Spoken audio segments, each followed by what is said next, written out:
Ambulance service, is the patient breathing? We can't tell. We're trying to get into the room. You can't open the door? Can you not break the door down or anything? I think the person is lying in front of the door. Okay, so the person that you're calling about, can you see them? It's just about through the bedroom door. There's blood everywhere. It looks like the person has been stabbed.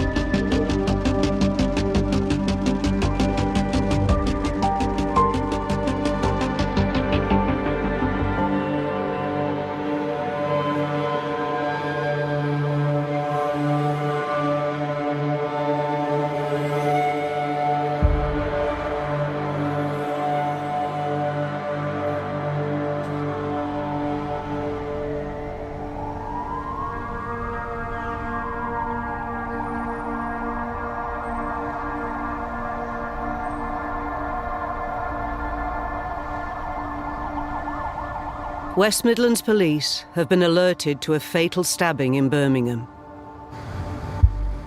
Forensic investigator Cara Nichols-Parkin is dispatched to assess the scene.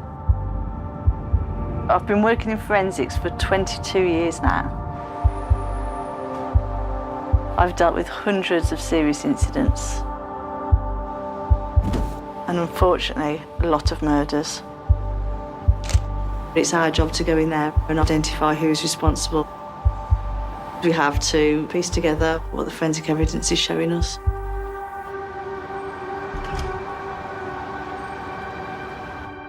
Loads of blood staining. Blood drops all the way up the stairs.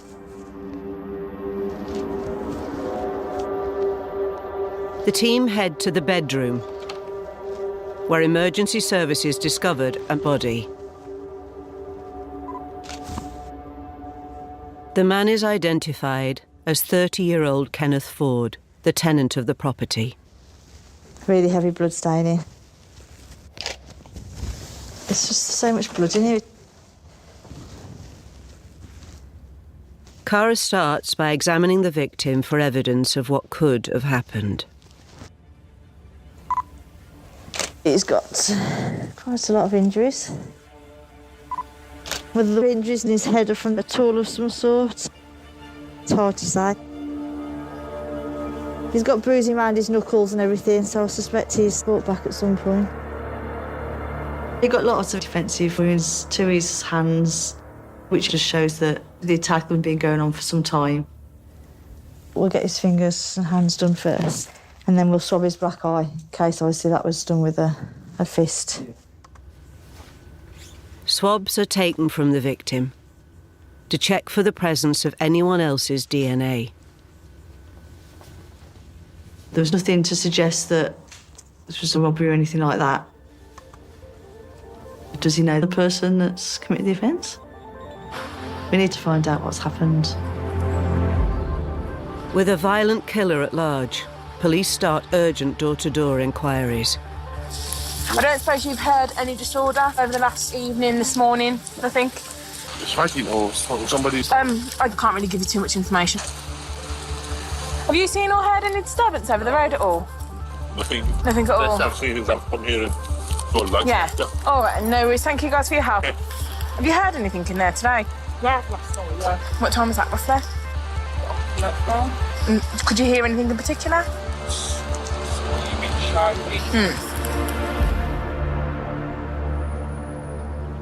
With evidence gathered from the bedroom, the forensic team follow the trail of blood downstairs. With a situation like this where there's so much blood, there's a good chance there will be a transfer of blood from our victim onto the suspect. Spatter's potentially gone onto the clothing, fingerprints in blood.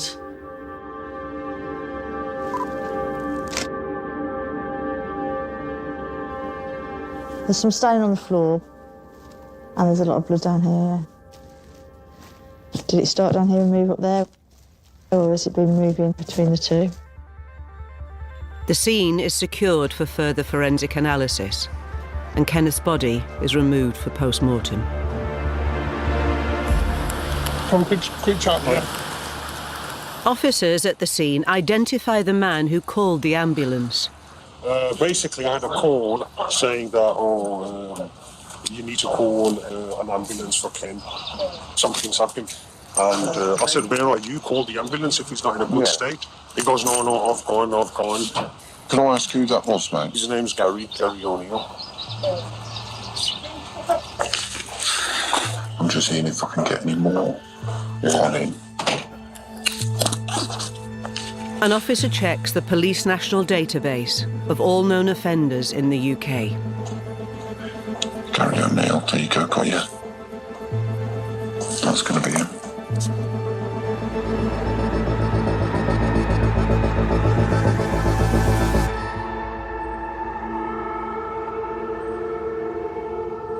As a search begins for Gary O'Neill, Cara joins the homicide team, led by Detective Inspector Michelle Thurgood, for a case briefing. Morning, everybody. This briefing this morning is in relation to the murder of Kenneth Ford.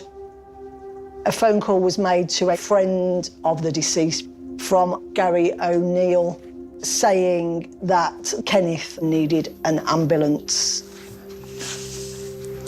I'll just run you through the scene we've got. So the front door leads into the lounge. There's a sofa that's underneath these stairs here. There's a lot of blood staining around that area. But then upstairs, so when you go upstairs, the deceased was found just behind the door. There's blood everywhere in the room. It's been a really nasty attack. He's got lots and lots of injuries. So we just need to establish what's gone on. In terms of Gary O'Neill, obviously we need to get Gary an interview so we can understand what occurred and process him for any potential forensic evidence that he might have on himself or any of his clothing. And the murder weapon is still outstanding. Can we see what that weapon was? OK, thank you, everybody. It's clear that Kenneth Ford was the victim of a violent attack. At this moment in time, Gary O'Neill is the suspect, but I have to keep my mind open. He called to say Kenneth needs help, so he could be a witness. We do often have witnesses that don't come forward because they are frightened. We need to eliminate the fact that anybody else could be responsible. So if we can just walk the street, yeah, and just line it from the centre of the road under the vehicles, we'll do the drains last. A team of 8 specialist search officers is deployed to comb the square mile surrounding the crime scene in search of the murder weapon or any other forensic evidence that could identify the killer.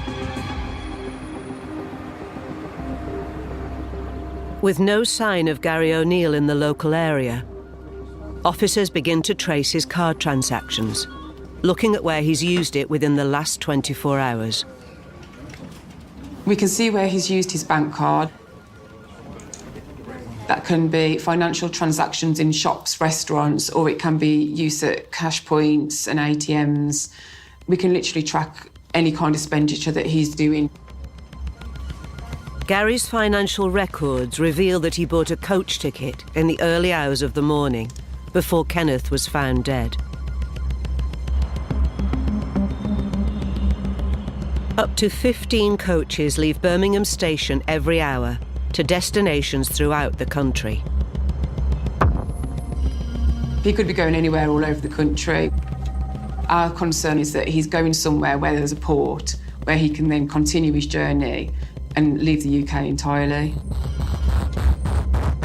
Authorisation is granted to access Gary O'Neill's phone so that officers can analyse his cell site data. Overnight, cell site used in and around the offence location, and then I haven't seen a trace of his phone until 15:52 today, and it's in Carlisle. Carlisle sits 200 miles north of Birmingham.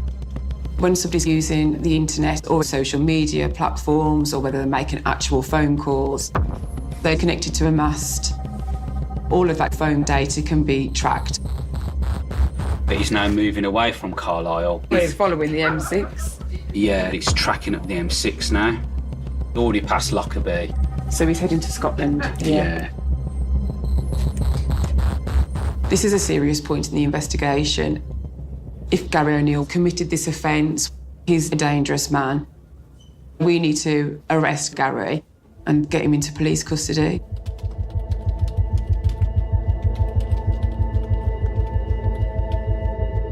An alert goes out on the UK's police databases that Gary O'Neill is now wanted on suspicion of murder.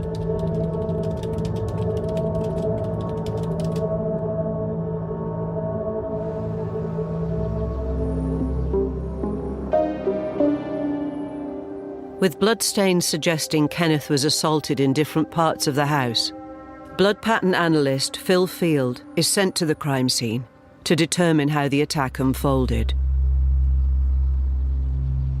He starts by examining the bloodstains downstairs. My role as a blood pattern analyst is to really examine the distribution of blood and determine what kind of activities within the scene might have occurred to produce that blood staining. A blood pattern can tell numerous stories. Plenty to support the view the injured party may well have been assaulted whilst sitting in this seat. I've really got a number of questions. What was the nature of the attack and how many people may have been involved? What were the movements within the property? There actually appears to be some clotted blood. So it would suggest that the injured party has been here for a period of time that's sufficient to allow that clotting process to happen. The blood clotting process really is the body's natural response to an injury. Blood platelets grouping around the site of the injury to form a mesh to stop the bleeding occurring. It can take somewhere between 2 and 15 minutes for visible signs of clotting to appear.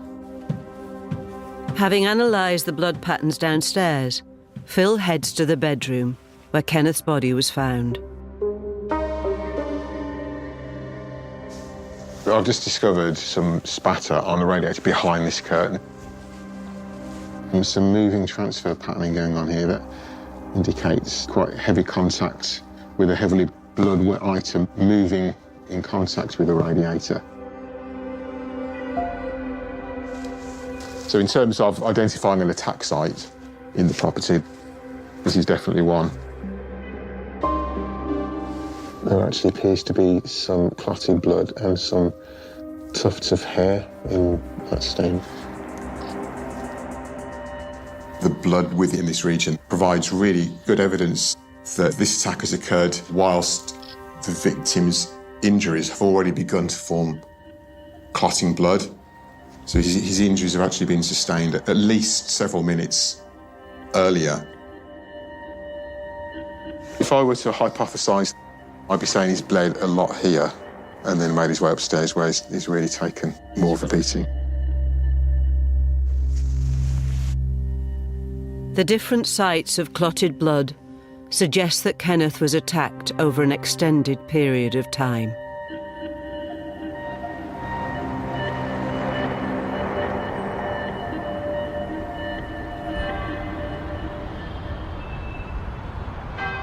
Detectives have been searching for Kenneth's killer for 4 hours when they are alerted to an emergency call from a driver to his depot on a coach heading to Scotland. This guy's an absolute spanner. Hasn't been able to utter a word that makes a sense. My dog can bark a sentence better. And he's harassing my partners, ruffle and charge it. It's the way he's putting himself across. It's just like he's staring right through you. Yeah. It's as if you're a bit of glass. He's really not there. Scottish police are called to remove the man and identify him as Gary O'Neill. They seize his possessions, including clothing.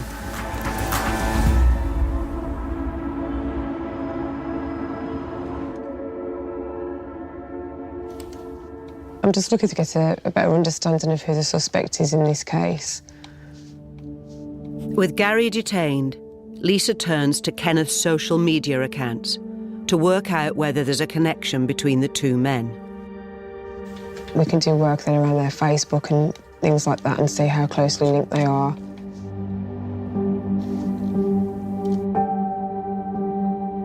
We can see on here that they come from the same area of Ireland and have moved to the area together from Ireland. This video was taken by Kenneth on the 27th, just a few hours before he's killed. Now, this is just my house. Don't like the sofas, don't get me wrong, I've only moved in. Carpet's going to be changed. When Kenneth is showing us around the house, he's really proud of himself. He's proud that this is his home. He shows us the sofas in the living room where all the blood is found at the scene. And then he takes us up the stairs. Now, that's like 2 beds. This is what Gary was used. As you can see, it's a big room of Kate. What is surprising about this video is that it looks like Gary and the deceased have been friends, like really good friends, and he wants to share this house with Gary. Right now, this is room number 1, so Gary. You can hear his voice, and he's happy and he's proud and he's looking forward to living with his friend. Now, that's like 2 beds. This is what Gary. Yeah, within 12 hours, something's happened that's ended up with Kenneth being killed. And I genuinely can't understand what would warrant this sort of attack on your friend.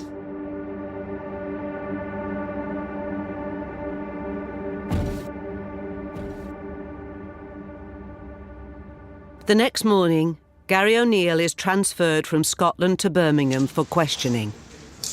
Step over here, please, mate. Stand here, Gary. Can I have your name, please? Gary O'Neill. And the offence is arrested for, please. Murder. You've got to remember why you're here. No, don't. Well, you're here on suspicion of murder. You said I was here for murder. Suspicion of murder. That's the offence. Gary, if you understand, obviously murders is a serious allegation to put towards someone. So having you under arrest, okay, means we can interview you and we can get your side of the story. No, we know there's 2 sides to every story. Okay. I've got to ask you about your health and well-being. Do you suffer from any heart, epilepsy, asthma, diabetes or allergy? No. Okay. But I did have a blood clot to the brain 10 years ago. Okay. Any other physical medical condition? So what's that then, mate? You're a? Benzodiazepam. Do you have any injuries? They can show me your hands. Okay. Right. In line with that then, Gary, I've heard what the officers told me. I'm happy that the arrest is lawful and legal, and therefore I'm going to authorise your detention. 323.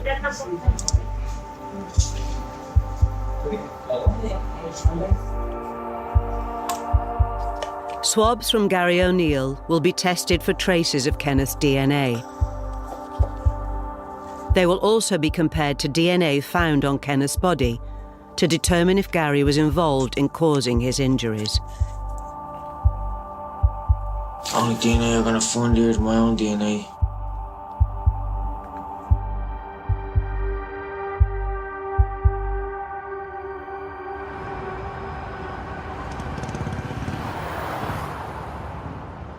In the forensics department, crime scene coordinator Cara receives the initial post-mortem report. It's quite shocking to see how many injuries are actually there. I think they're saying 100. Just the sheer quantity of injuries was probably the most injuries I've ever seen. It's obviously gone on for some time and it's took a lot of effort to cause all those injuries. It was a sustained attack. Cause of death is attributing to the head and facial injuries, only compatible with an assault with an implement, and at least a few resemble injuries compatible with the end of a claw hammer. So you can see, you know, the two injuries with the gap in between, which is consistent with the claw.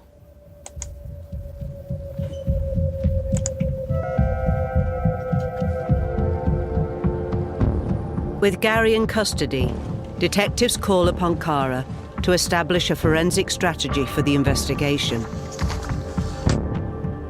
I've just got Phil's findings. So there may have been an attack site downstairs, and there is clear evidence of an attack site upstairs. The presence of clotted blood here indicates that the attacks happened over a period of time. Yeah. It's been a frenzied attack. Loads of injuries, which looked like potentially from a claw hammer. So everyone that we have spoken to are saying Gary and Kenneth are really close friends their whole lives. They live together, they do everything together. So why Gary would then decide to kill Kenneth remains unclear. In terms of the forensic strategy, Cara, you've already put something in place around that, have you? So it's going to be based around the blood and the transfer of blood between the two to put him there at the time of the actual assault, whereas his DNA within the scene isn't going to prove that he's committed the offence because he's been in that address a lot. Mm-hmm. Gary and Kenneth were really good friends, and I think he'd been staying at that address. So Gary's fingerprints and DNA would have been within the address. So we really needed to focus on transfer of the blood, fingerprints in blood, that would put someone there at the time of the actual offence where he was bleeding. We've got Gary's clothing, that is blood-stained, so we can identify whose blood that is. If Kenneth's blood's on Gary's clothing, then obviously that puts him at the scene at the time that the assaults happened. Also really important for tying him in to actually the murder.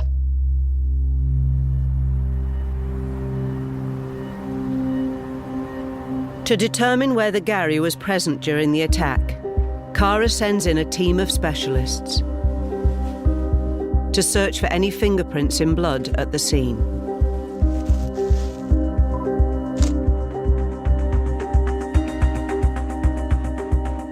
Yeah, I can see some marks just on the banister rail here. Possibly could be ridge detail. Having looked at it, I think it's going to be best if I just cut it off here and here, and actually get that treated in the lab. Due to the banister being on the stairs and that it's sort of circular in shape, it's quite difficult to actually photograph at the scene. So in this case, we decided to cut the banister out and send it into our fingerprint development lab. If they can find a fingerprint in the blood, it could reveal who killed Kenneth.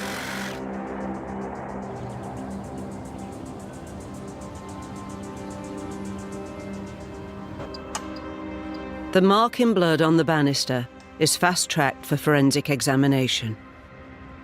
There's quite a lot of blood staining, quite a lot of smears. Forensic technician Vanessa Gardner scrutinises it for any ridge detail. There's one particular area that looks like it might have some quite good detailing. Now we're going to have to use all the different light sources to see the best way that I can capture the actual ridge detail before we photograph it.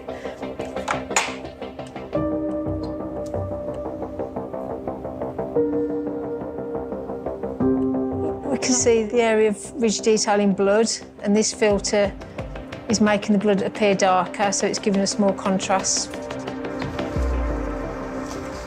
Next, the ridge detail is chemically treated with acid dye, which can make blood fluoresce to enhance any fingerprints. For this item, I'm using acid violet. With this, because it is quite heavily blood-stained, I can see that the blood's already reacting. Just need to move it into the wash now, acid wash, and just get rid of some of the background staining and to give us the most contrast.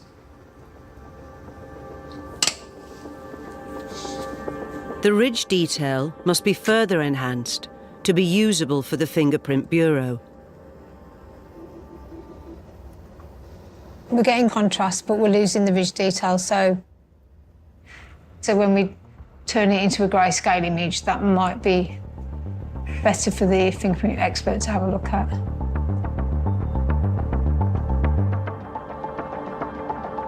We're getting good contrast, so that's the mark that I'll be sending up to the Bureau. The Fingerprint Bureau will compare the mark against both Kenneth's and Gary's prints.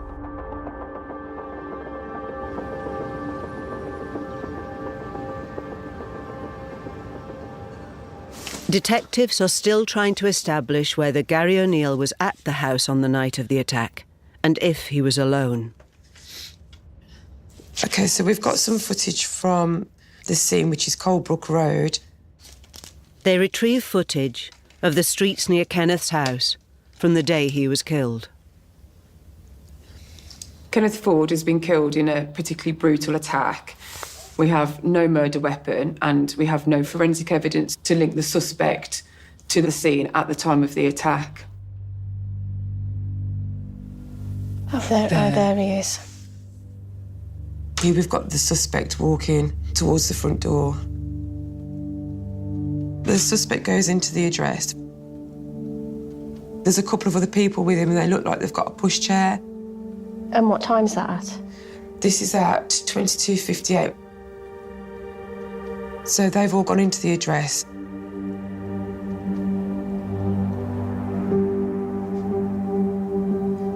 I think this is them leaving now.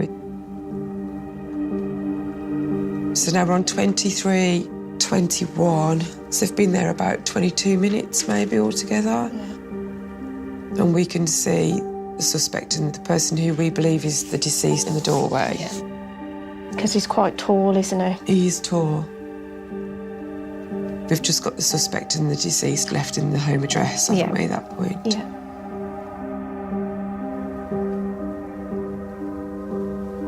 The suspect leaves, screen time of 01:57. Yeah.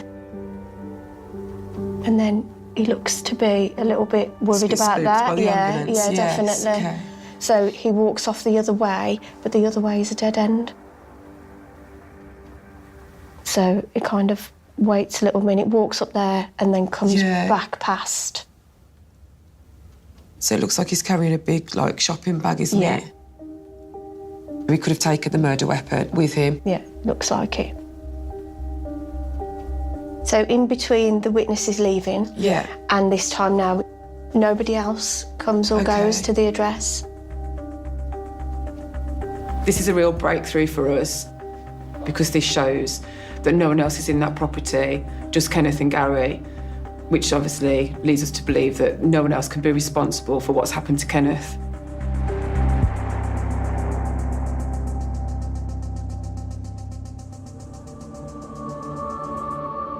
With the new CCTV footage and evidence gathered from the crime scene, Gary is taken in for questioning.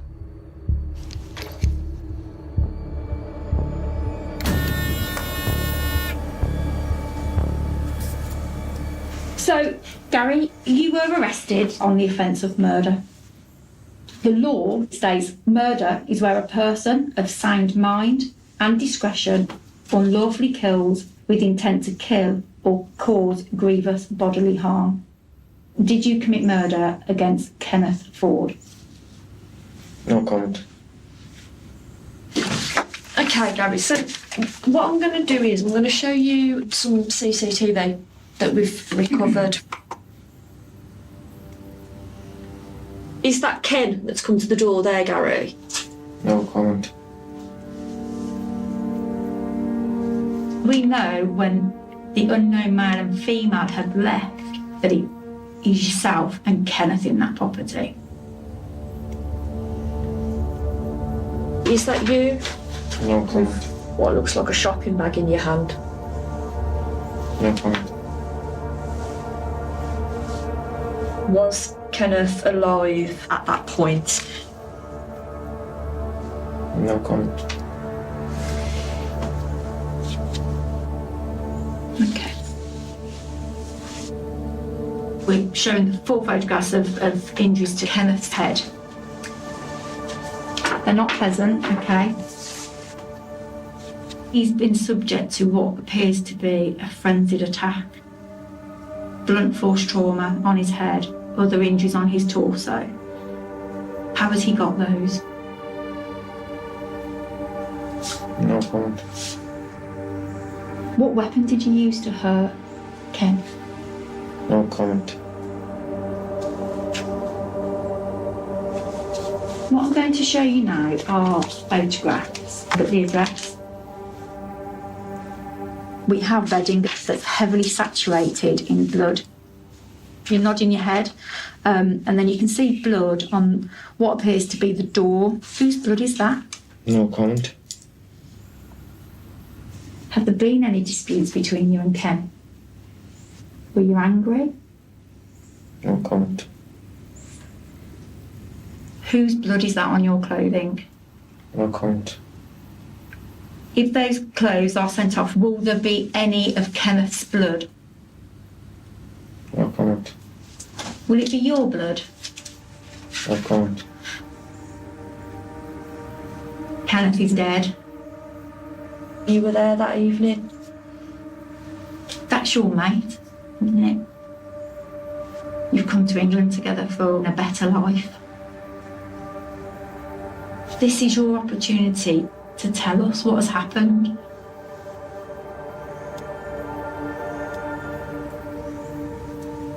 No comment. We'll conclude the interview now then. Gary O'Neill has given no account. If somebody is innocent, why would they choose not to raise an account? The CCTV confirms that he was at the house, but it doesn't prove that he is the person responsible for the death of Kenneth. What we need is forensic evidence that categorically shows that he committed the murder.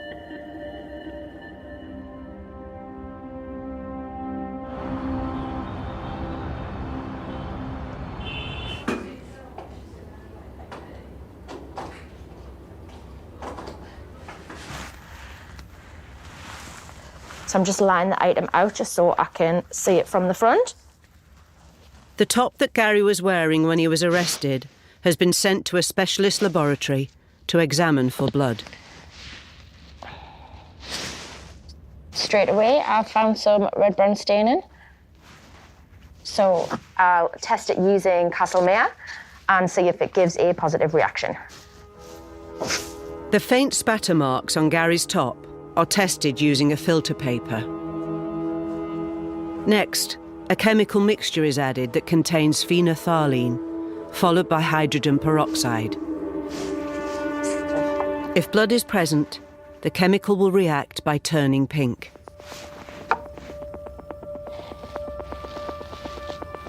Pink reaction there, so that is a positive for blood.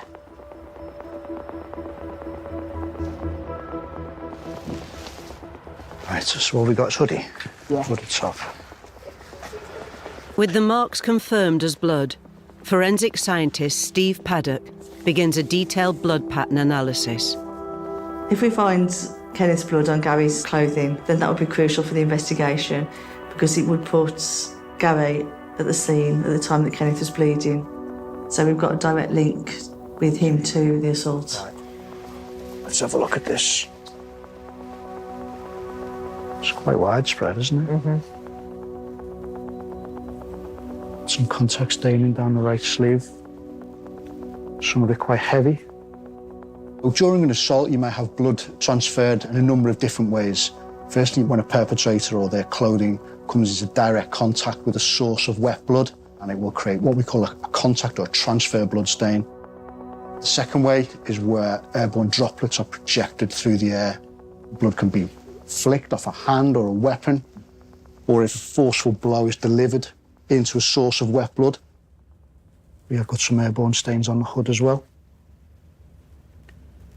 The size of these stains are very small, some of them less than 1 millimetre. fingerprint. This indicates it's most likely to be caused by impact spatter, forceful blow into a source of wet blood, and the force of the blow has caused the blood to break up into droplets. We may only expect these droplets to travel maybe no more than a metre. So by observing such small droplets on someone's clothing, really it places them in very, very close proximity. So in this allegation, we've got a suggestion the wearer has repeatedly struck an individual with a hammer. The victim's got blunt force injuries to his head. So to me, particularly this impact spatter, would be very much in keeping with that.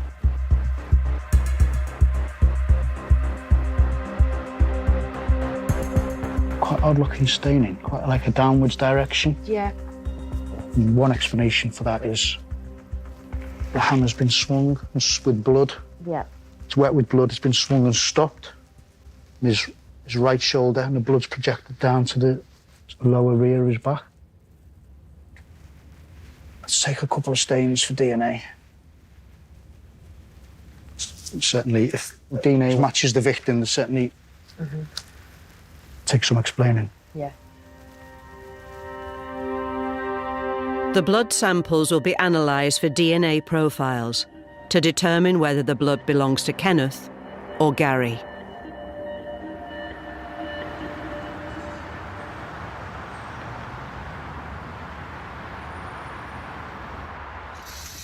The ridge detail print, taken from the banister, has been expedited to fingerprint expert Claire Lynch. A match to Gary would prove that he was in the house at the time Kenneth was killed. We've got apparent friction ridge detail. Friction ridge detail is the little lines that we have on our fingers, is what allows us to identify somebody. So in this case, there is ridge flow. It's an indication to me that that's not necessarily a finger digit, but it's actually a piece of palm. On our palms, we have ridge flow. All of those ridges have characteristics, like a fingerprint. We're going to be looking at this area here on the palm, because between the digits on palms, the ridges flow underneath and make a loop pattern. So that is something we can use to identify somebody with. Before checking if Gary's fingerprints are a match, Claire first compares the image with Kenneth's prints to eliminate him.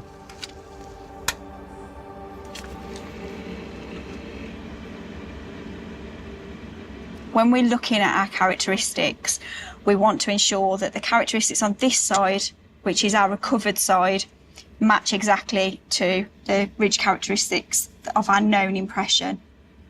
Because this impression is apparently in blood, the quality of the impression is actually really quite poor. So we've got to be aware that some things may look a little bit thicker, a little bit chunky. Sometimes that impression that's been left, dependent on whatever surface it's been left on, it can actually make certain characteristics look slightly distorted, and that can make it very difficult for us to identify somebody.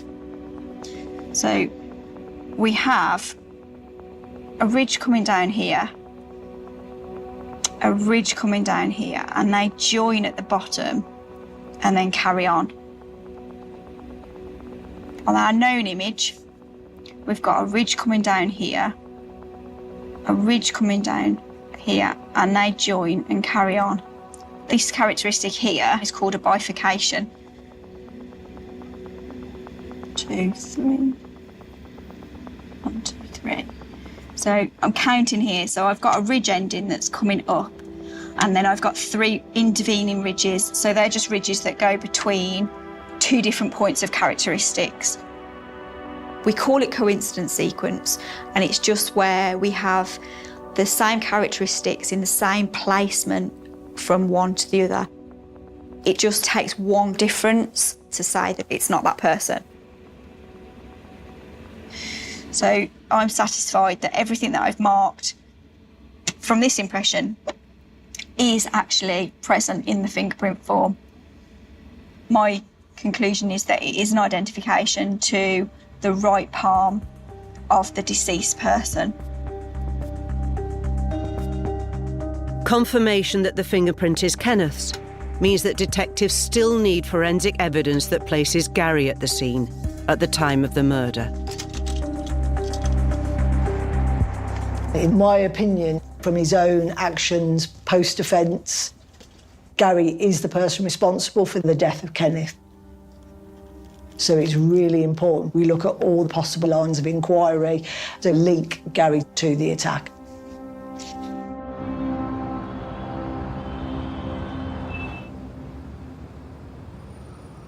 You went last week up to Glasgow in terms of other inquiries with the custody staff. While awaiting the results of the blood analysis on Gary's top, detectives revisit evidence gathered by Scottish police at the time of his arrest. No statements from any custody staff that had any dealings with Gary. And the CCTV from the custody block to show his demeanour, how he was reacting. All of that could be really crucial to the investigation. So we've got statements from the custody team. His initial comment was, "Why am I here?"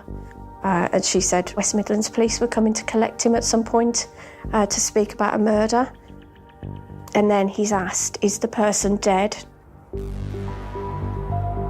And she said, "Well, if it's murder, then the person has to be dead."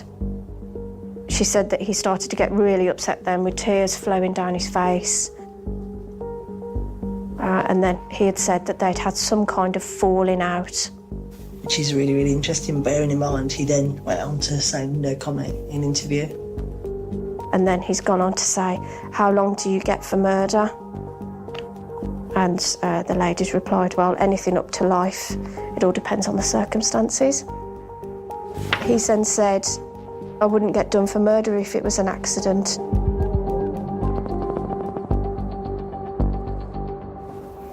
That statement is a really, really significant statement, isn't it? To have obtained. Yeah, Excellent. definitely. Gary may not have known whether Kenneth was dead. He did phone the witness and say, "Get him help," which suggests potentially he didn't know. One way or the other, Gary O'Neill is a risk to the public, and we still need forensic evidence which puts Gary in that premises at the time of the offence.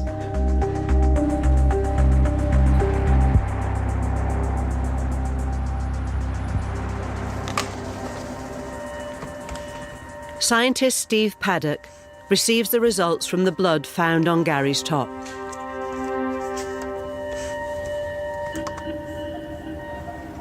So what we're looking at here is the DNA results from one of the spots of blood on Gary O'Neill's grey hooded top.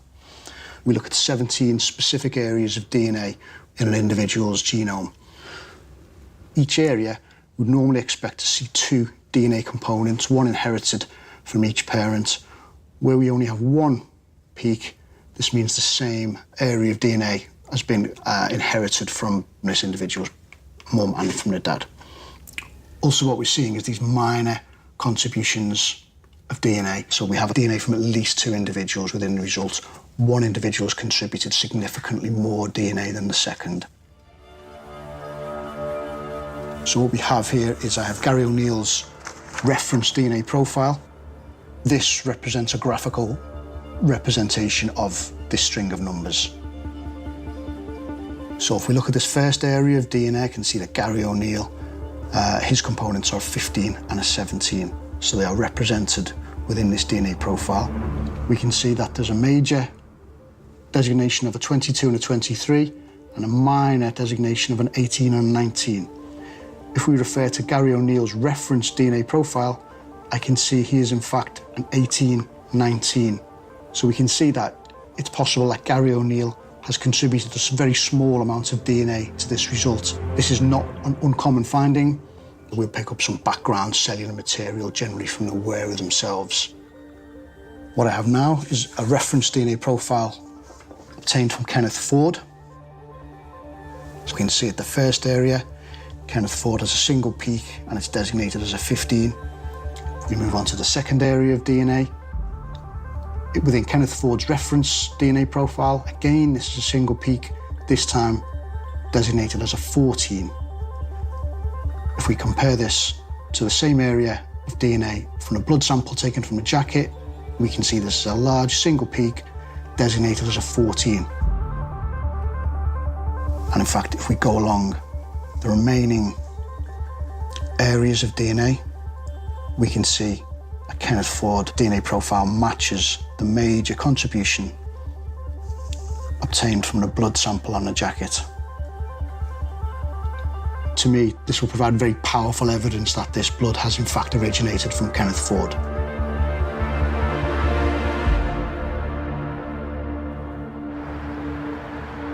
Confirmation that the blood on Gary's top belongs to Kenneth is the forensic evidence detectives need to charge him. Okay, we've gone to CPS with all the evidence, and CPS are authorised to charge for you. Your charges for murder, so between the 27th of the 2nd, 22 and the 28th of the 2nd, 22 in the county of Birmingham, murdered Kenneth Ford, contrary to common law. Okay, have you got any replies to that charge?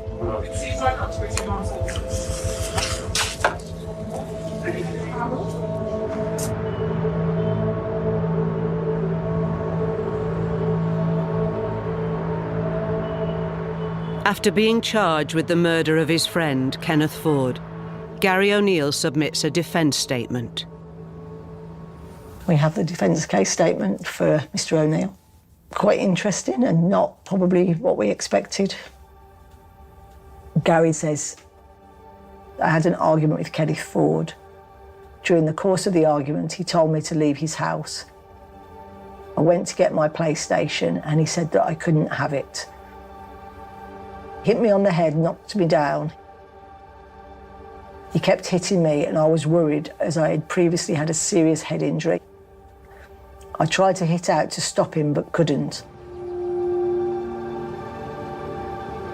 I then picked up the hammer, which was on the floor in a tool bag.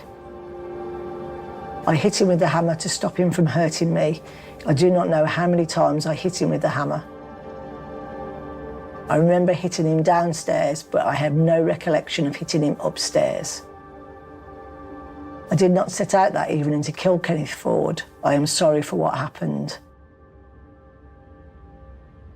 The first point and the key point is he accepts causing the death of Kenneth. So comparing what he says was the assault by Kenneth, what are his injuries? As far as I'm aware, I don't think he had one injury on him at all. He then talks about a psychiatric report whereby he talks about head injury sustained and finishes it off by saying, I will plead not guilty to murder, but guilty to manslaughter.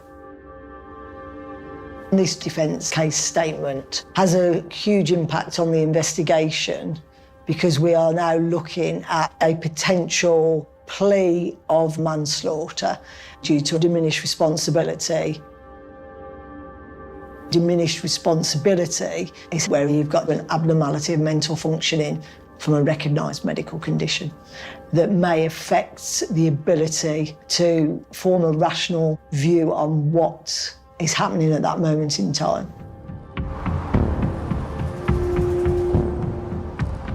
Traditional forensics gives us potentially the who, the where, maybe even the when.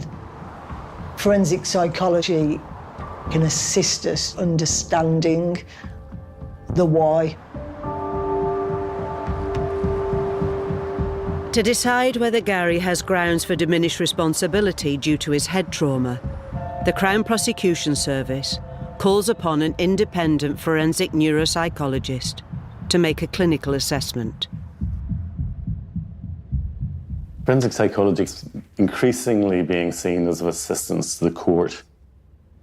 Other forensic sciences, blood pattern, fingerprints and so on, have a physical manifestation they're looking at. In psychology, we're dealing more with what was the function of this behaviour? Why did he behave the way he did? It's an extraordinary behaviour. Why would someone do that?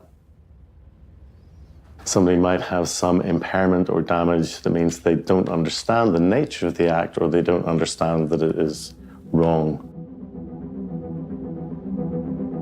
So for example purposes, here's a scan of a brain.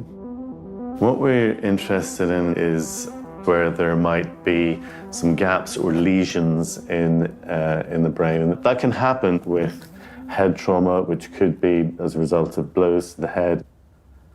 In this example model, we might think that there was damage here, where there's a black area, so no blood flow getting there behind the right eye in the frontal area of the brain.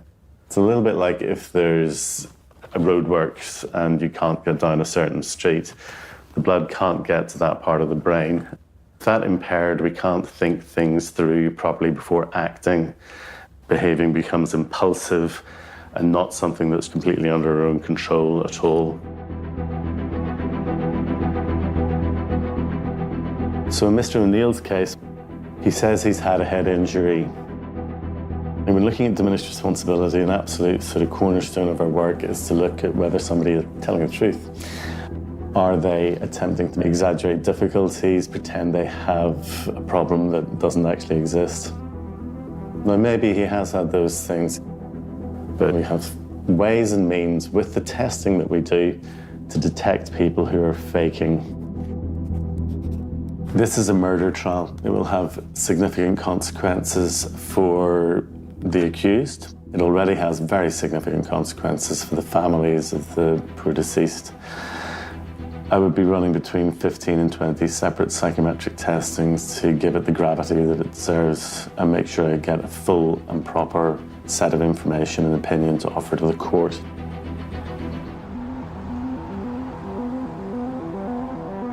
While psychological assessments are carried out on Gary, Michelle must decide whether to recommend the Crown Prosecution Service accept his plea of manslaughter and move to sentencing, or recommend that he be tried by jury for murder. We received the first psychiatric report on behalf of the defence on his mental health and specifically around a head injury and whether a head injury he'd historically suffered could be responsible for Gary potentially committing this crime. As you know, Gary is going to make that guilty plea to manslaughter. My decision, along with the Crown Prosecution Service, is whether we accept that plea. The decision whether to go from murder to accepting a plea of manslaughter, diminished responsibility, is not an easy choice. The difference between a conviction for murder and manslaughter can be huge. Murder carries a mandatory life sentence. Manslaughter can attract as little as 3 years. Somebody has been killed. Their families are always at the forefront of everything we do, but it has to be evidence-led. It's a sustained attack. This is the downstairs, a lot of blood here, but then it's gone upstairs, so that obviously shows that it's happened over a period of time. These are some of the injuries that were sustained. He got injuries across most of his body. How many injuries were there altogether? I believe there was 112 in total. In terms of volume, there's a huge amount of injuries that I've personally seen. The hammer used in the offence hasn't been recovered. No. Correct. And he's had the presence of mind to attempt to flee the country. This is someone who knows what they're doing. Having gathered all the forensic evidence, my absolute view is that rather than just accepting a plea for manslaughter, this should be a trial for murder. After 17 hours of consultation over the course of 3 weeks, Dr. Green completes his assessments.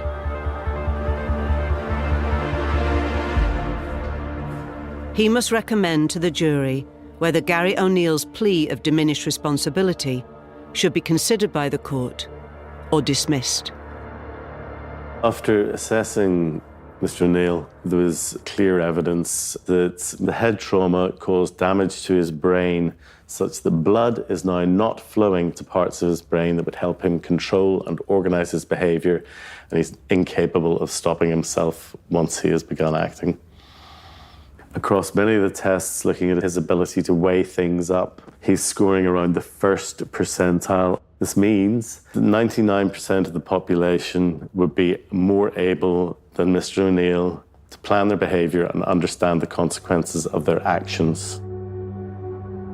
It's my opinion that a defence of diminished responsibility may well be open to Mr. O'Neill due to this organic damage to his brain, which were material to his behaviour at the time.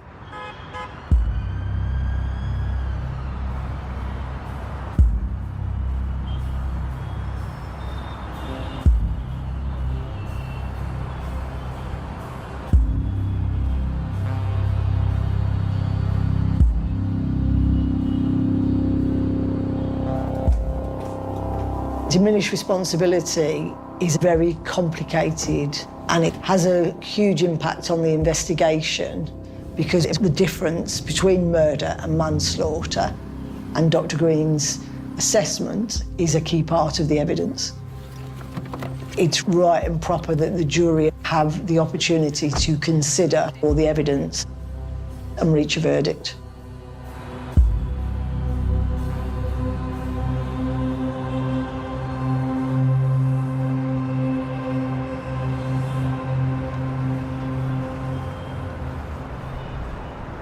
I thought I'd just give you an update from the trial.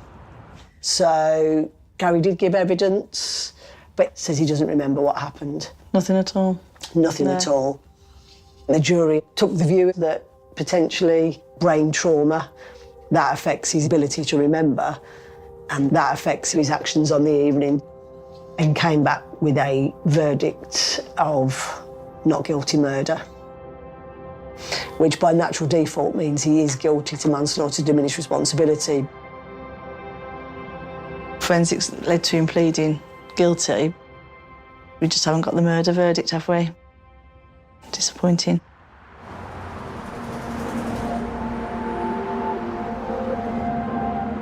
Forensic psychology is becoming increasingly part of murder investigations. Its importance will continue to grow in the coming years as we understand more and more about the impacts of mental health on people's actions.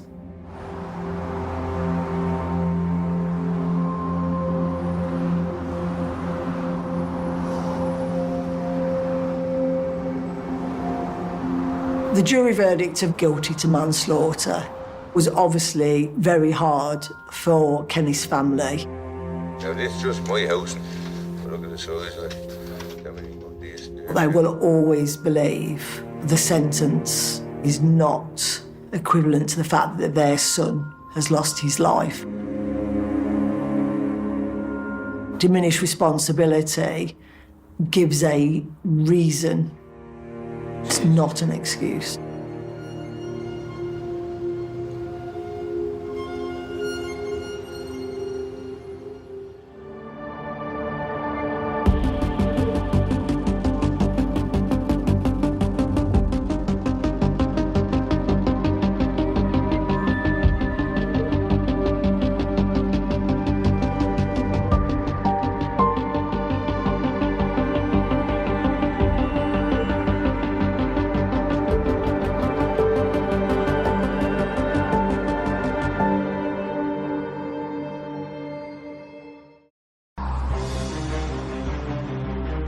Three masked balaclavaed individuals barged in. They'd take a loaded 9mm handgun into a store. This thing was cocked and ready to go.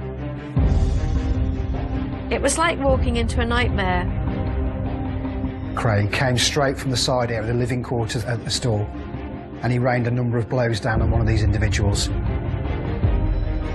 What happened next was absolute chaos. The taller figure simply raised the gun and fired one shot. That was the one that penetrated straight into Craig's chest. It was just mayhem and total mindless violence. We are on a manhunt. Not only have they committed a homicide, but they are armed and dangerous and out there in the community.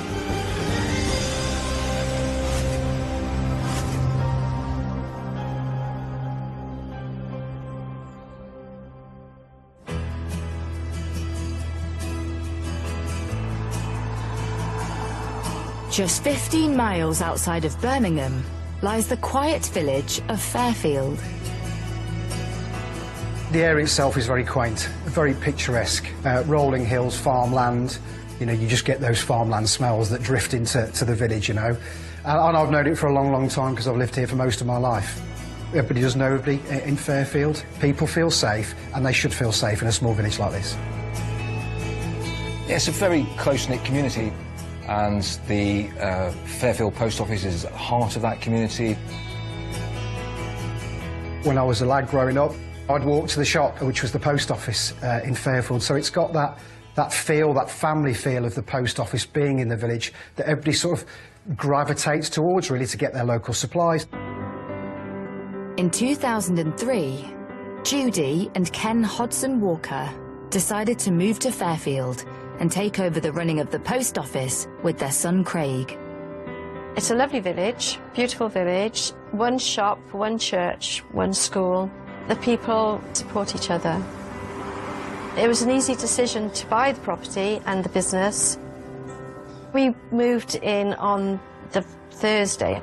Then we went up to the local pub, which is the Swan, and we walked in, and the landlord and landlady said, "Welcome to Fairfield." And we just thought, oh, that's amazing, absolutely amazing, to go somewhere where nobody knows you, and they just say welcome. And it was just, from then on, we just gradually got to know people.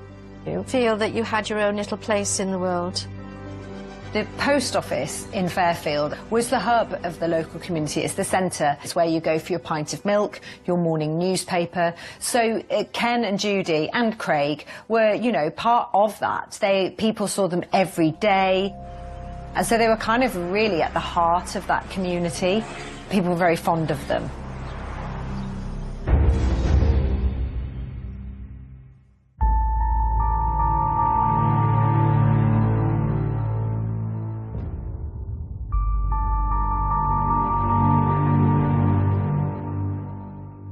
Friday, the 9th of January, the worst day of my life and my husband's life. We got up as normal, we did the newspapers, we went to get the milk in, and then I went to get changed. From upstairs, Judy suddenly hears a scream coming from the shop. Before I knew what was happening, Craig came out of his bedroom, ran down the hall, down the stairs, pushed past me, grabbed the bat. He must have been woken up, and so he literally, I think, just left his warm bed as he heard this fracas downstairs. So he came downstairs just wearing simply white boxer shorts. So yeah, you couldn't be more vulnerable, and obviously knew that somebody was attacking that store. I ran down to the shop.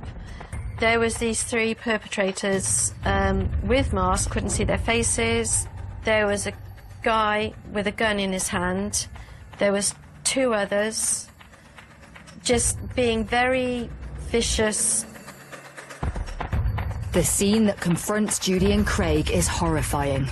Ken is being attacked by the masked men who are demanding access to the post office safe. It was like walking into a nightmare. The initial shock of seeing what was happening. And they were just there wanting the money, but there was no way because they had the timing wrong. Unbeknown to the robbers, the safe is time-locked to open at 9 a.m. The gang's attempts to get the post office cash are thwarted, and the violence they are raining down on the family is escalating. It was just mayhem, chaos, and total mindless violence. In a desperate attempt to protect his mother and father, Craig lunges at their attackers with the cricket bat. Craig came straight from the side area, the living quarters of the store, and he rained a number of blows down on one of these individuals, straight across the upper shoulder and across the hand. And so Craig could see that he was really hurting his dad. Ken was trying to fight back. What happened next was absolute chaos. It was the taller figure who turned his attention as Craig backed down an aisle.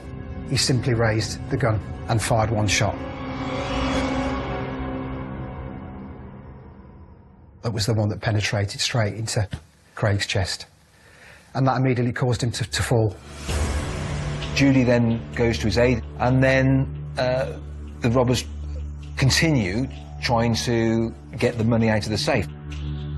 Ken is trying to confront the robbers to fend them off.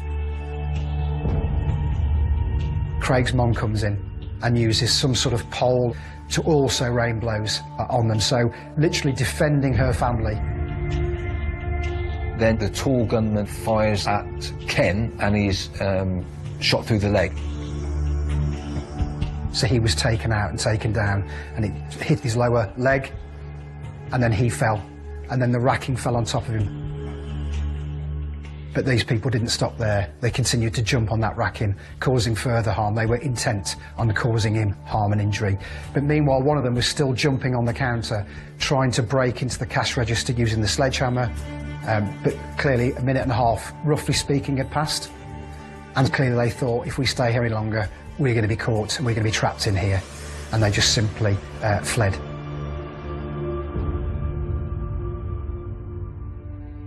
And I went over to Ken, and he was on the floor with his injured leg.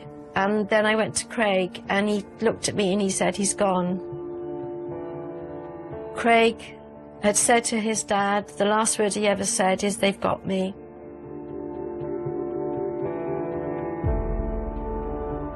Judy knows there is little she can do to help Craig, but Ken is bleeding heavily, and she has no way of knowing if the masked raiders will return.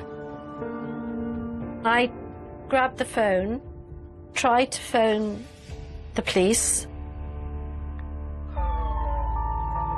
The next thing, there was armed police officers around, and they said, come away, but I didn't want to come away. And Ken was on the floor, Craig was on the floor, and I was sat down on the floor by the fridge, not knowing what on earth to do. And after that, the ambulance came, and all within 2 minutes, everything, your whole life has changed. And it was just one of those moments that you will never forget. I need to stop now. 2 seconds. Oh.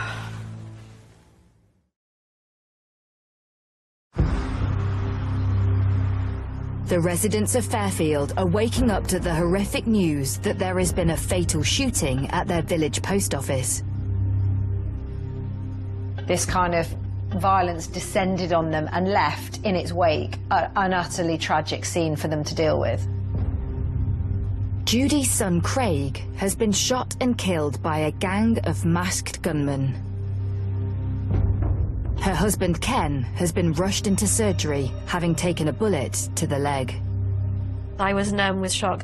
Your brain shuts down, and I think it's a way of your self-preservation, that you can continue, but you don't know how you're continuing.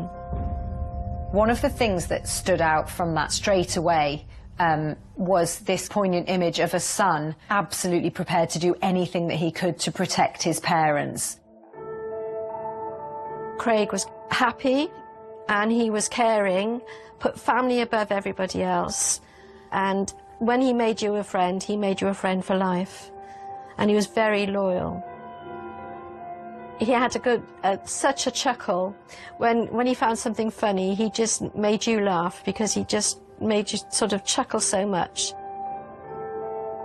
The Christmas before everything happened, Craig and his partner decided that they would get engaged, and they were both very happy about it. And hopefully she would have moved up and help us run the business. The two of them were just getting on so well together, and in all it was like we were going to start a new chapter in life with two lots of people running the business. Our lives are completely changed on that day and will always be changed from that day. Detective Superintendent John Marsden is one of the first officers to hear about the shooting. We're talking about an armed robbery that had taken place at Fairfield Post Office, which of course immediately triggered me because I knew it. And I knew then I would do everything I could to make sure we caught the killers involved. So when the officers had turned up, what they found was obviously a mother distraught. Judy immediately tried to give Craig mouth-to-mouth resuscitation, and when paramedics arrived, they tried their best, but he was dead at the scene. With officers now on the scene, the investigation progresses at speed. Very quickly, it became apparent that the whole incident had been captured on the CCTV. That CCTV was absolutely phenomenal for us. Scrutiny of the CCTV immediately reveals significant details to detectives. And roughly about 8:23, masked, balaclavaed individuals barged in. Camo fatigues, dark-coloured sportswear, gloves on. Their clothing suggests the gang may be forensically aware. And you've got a witness, and that witness just freezes, trying to be as small as she can be and be as inconspicuous as she can be. She did exactly the right thing. The shouting must have raised the alarm with Craig, who came straight from the living quarters of the store, brandishing a cricket bat. And he rained a number of blows down on these individuals. Then it was the taller figure who turned his attention as Craig backed down an aisle. He simply raised the gun and fired one shot. You can also clearly see on the CCTV footage the smaller offender grab the tall man with the firearm and direct him towards shooting Ken. What's in your mind for you to be grabbing the gunman's arm and dragging it towards a defenceless older person who literally has just seen his son being shot? Meanwhile, one of them was trying to break into the cash register using the sledgehammer.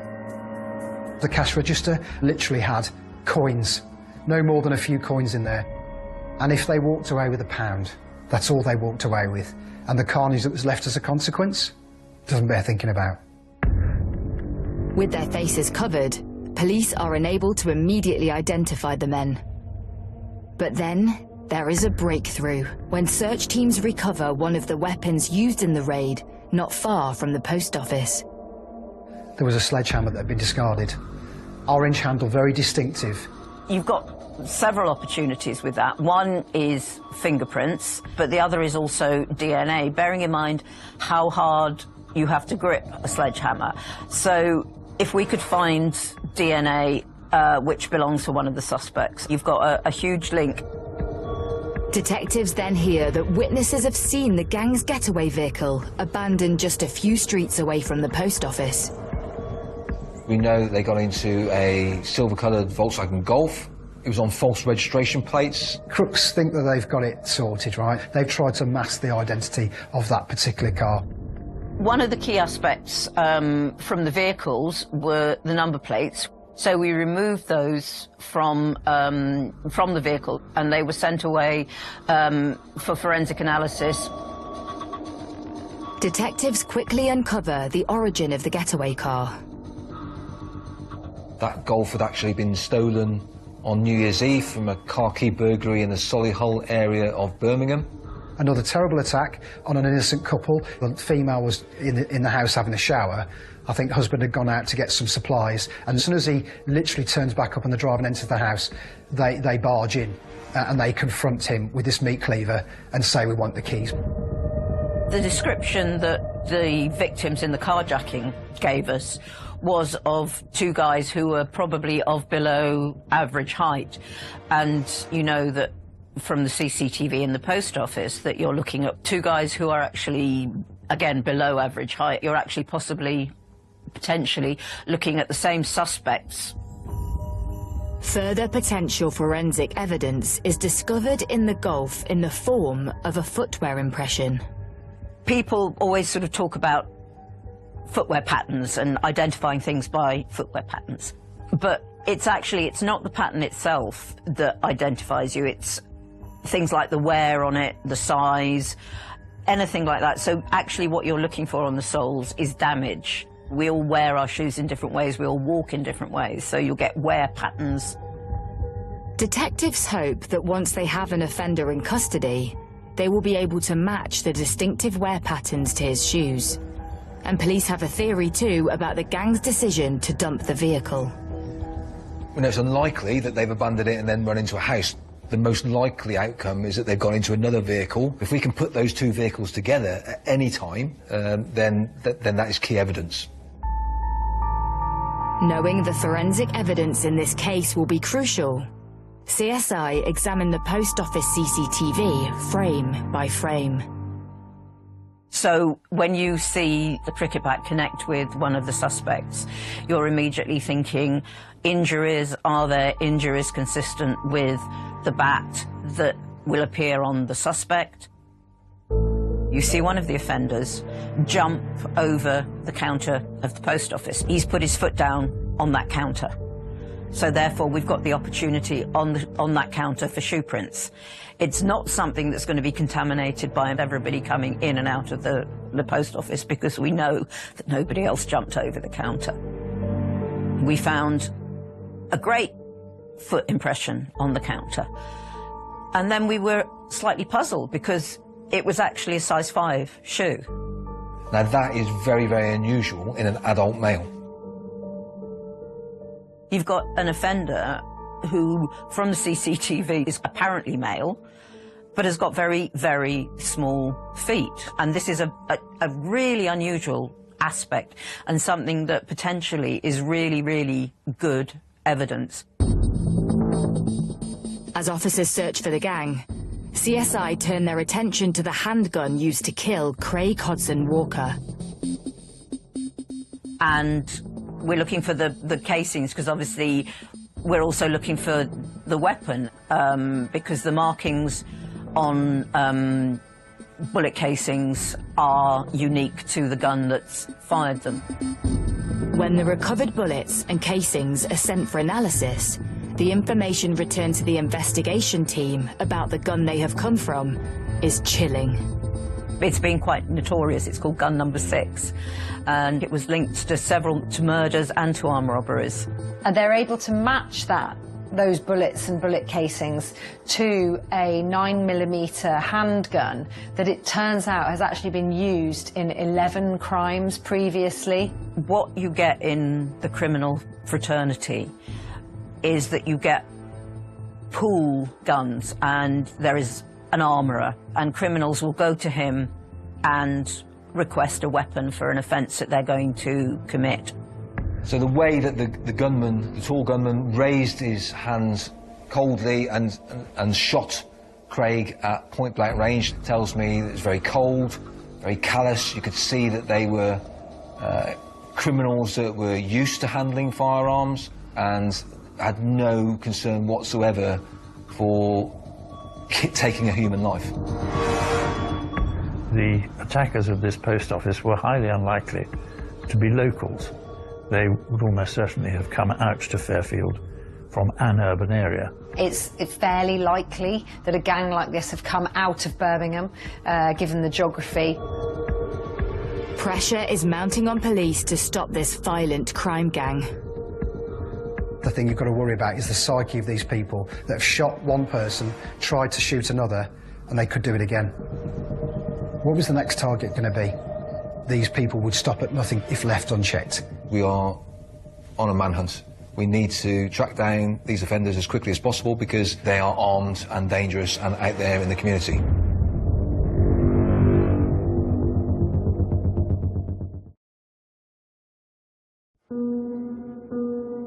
Police in Fairfield are on a manhunt to track down the masked gunmen who have shot and killed 29-year-old Craig Hodson Walker as he tried to protect his parents. And I still don't understand why there was so much violence. And I still don't understand why people think life is not important. Because I would have given them money if I could have, you know, instead of Craig losing his life. When he was little, he was very shy, very afraid to answer, even to go and ask for another shoe if you went to a shoe shop. He loved computers and he was really clever. And he loved Christmas, absolutely adored Christmas. He would always think about what people would want as a Christmas present, not just get anything, but really think about it. He didn't suffer fools gladly. He would stand by his convictions. He used to say, no, I'm not going to do that. That's not right. He did have flaws, as we all do, but he was a wonderful person.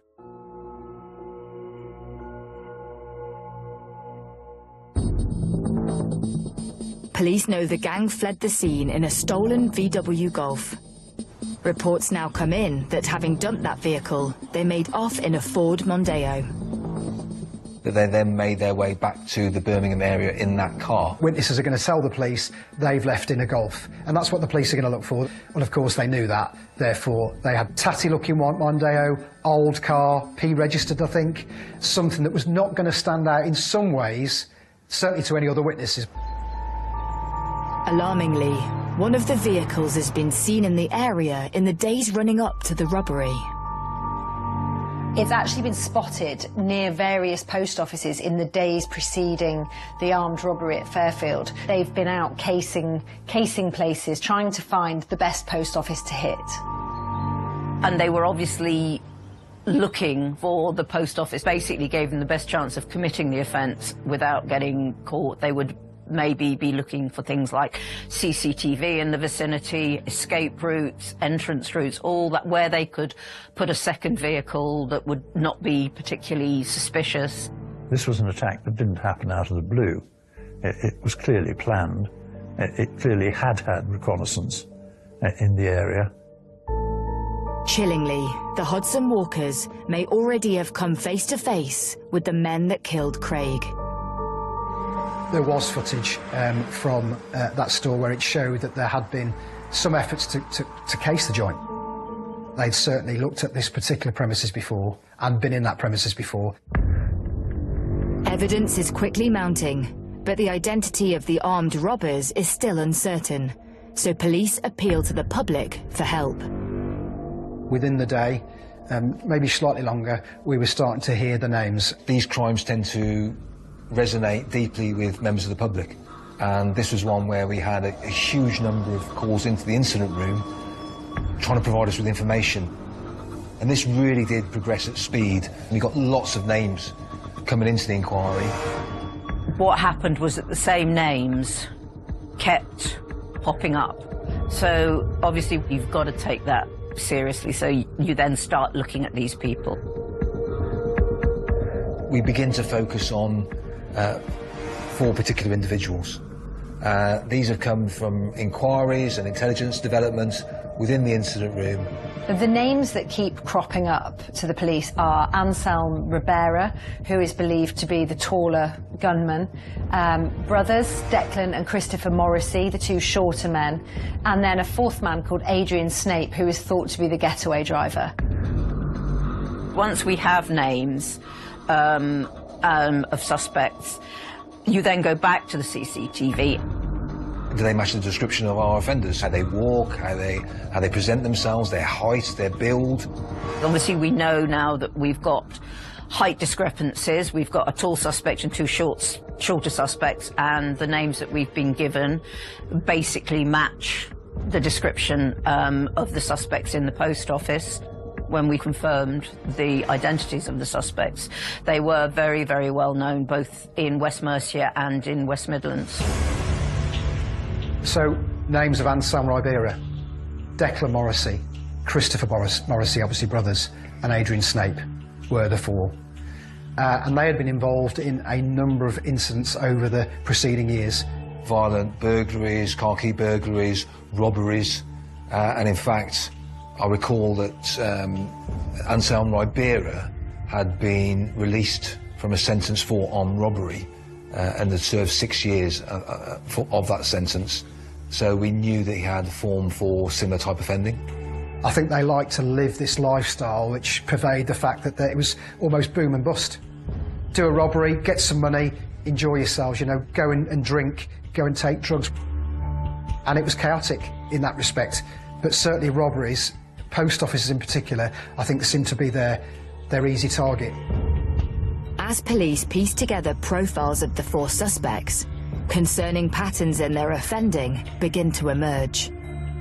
They were committing these robberies, but they hadn't enforced in the way that they did at Fairfield.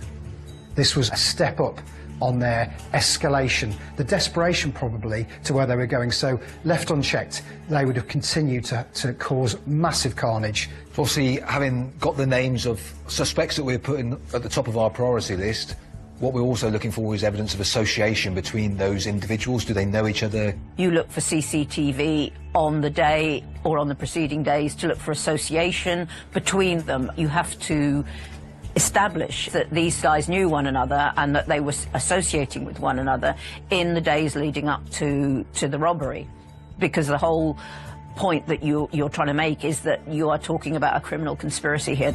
We actually had CCTV from the premises where Ribera lived, and it actually showed the Morrisseys coming and going to and from Ribera's apartment. And you could see that. It was almost like a gang forming together at certain times of the day, that as soon as you saw one come out the lift, you'd see the next one emerge, and then the next one, and you'd wait for the fourth one to come, and you'd go, OK, there you are. That's our four. That confident we were that we got the right four, they were working as a gang together. So now we know that actually these people knew one another, they were associating with one another in the days prior to the robbery.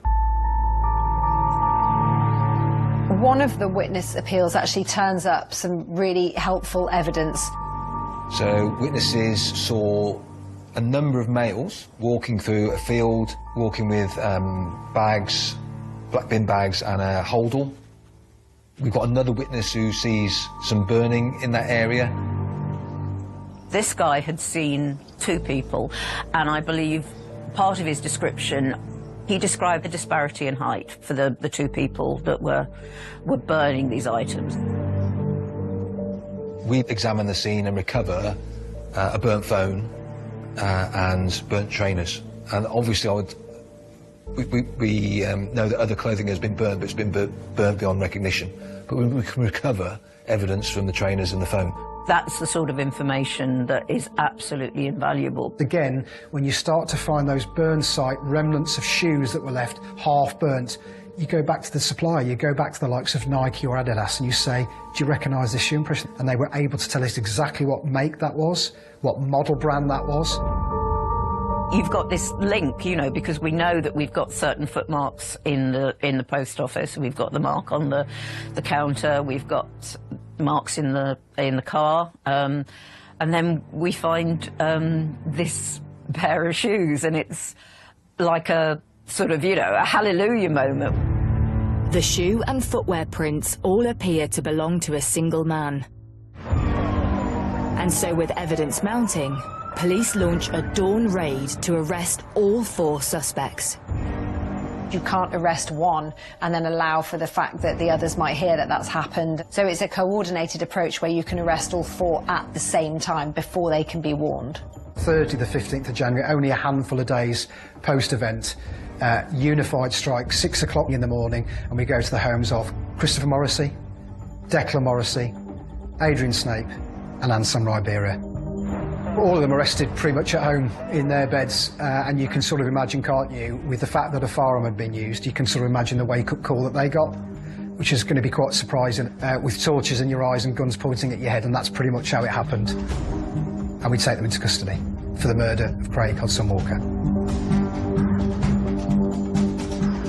And that's only the start of the job. People think when you've made an arrest, the job's done. Far from it.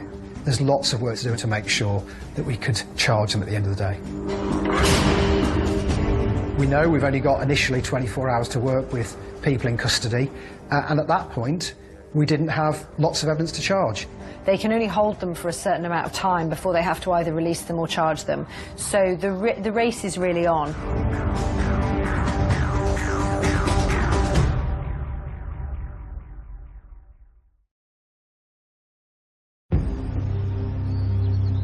It has been less than a week since the armed robbery in Fairfield that saw Craig Hodson Walker gunned down as his horrified parents watched on. Police have 4 suspects in custody. Ken was in hospital. I did not know how to deal with every minute of every day. And Craig was, pictures of him were being shown on the TV, which completely floored me every time I saw them. Without sufficient evidence, police will be forced to release the Morrissey brothers, Anselm Ribera and Adrian Snape, the men they believe killed Craig in cold blood. At that point, forensic evidence was going to be difficult. There was still lots of things being gathered, lots of things being processed, and lots of things being fast-tracked. And then the forensic results come in. There's a partial print that comes back from the sledgehammer, and that actually matches the fingerprint of one of the two brothers. Forensics gathered from the fake license plate on the getaway vehicle also pays dividends. We actually found fingerprints on the back of those plates, and we were able to match those fingerprints to the suspects. The Morrissey brothers, Ribera and Snape, are formally charged with the murder of Craig Hodson Walker. The case went to Crown Court, where all four men pleaded not guilty.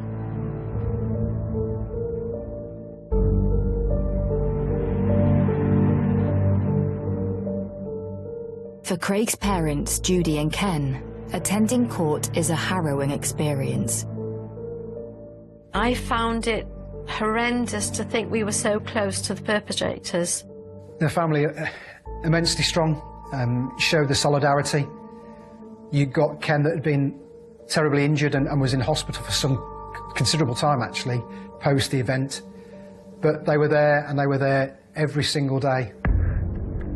As the offenders stand in the dock, it is immediately apparent that the height disparity between the 6'2" Ribera and the diminutive Morrissey brothers reflects the stature of the three men in the post office CCTV. But that's not all. We videoed Anselm Ribera because he had a very distinctive way of walking, and so we were able, using a comparison between the video from the scene and the video that we had from him in custody, we were able to compare the two and confirm that they matched one another. And it's not only Anselm Ribera's unusual gait that incriminates him. It was apparent that the gunman, even through his balaclava, had a very, very distinctive nose. And again, we did comparisons with the CCTV, and again, we were able to conclude that it was more likely than not that the gunman was Anselm Ribera. The day that Ribera gave his evidence, he walked past us, and I think I froze. I knew, even with the mask on, I knew by the shape of his nose, I just knew it was him. The prosecution then turns its attention to the Morrissey brothers. We see one of the suspects in the CCTV footage vaulting the counter at the post office. The footprint on the counter was a size 5, which is incredibly small, and there was a very, very small percentage of the adult male population that would have size 5 feet. When we went to the burn site, we found size 5 shoes in the bonfire. We found size 5 footprints in the Gulf. Declan Morrissey had size 5 feet.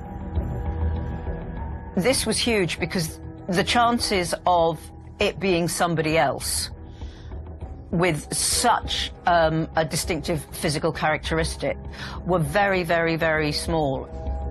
The shoe was not the only evidence recovered from the bonfire. Once we recovered the phones from the burn site, they were sent off for forensic analysis. One of the pieces of information that we retrieved allowed us to identify where the phone had actually been purchased in the days leading up to Craig's murder. And from that, we managed to obtain CCTV of Anselm Ribera, the gunman, actually in the shop where the phone and the SIM card were purchased.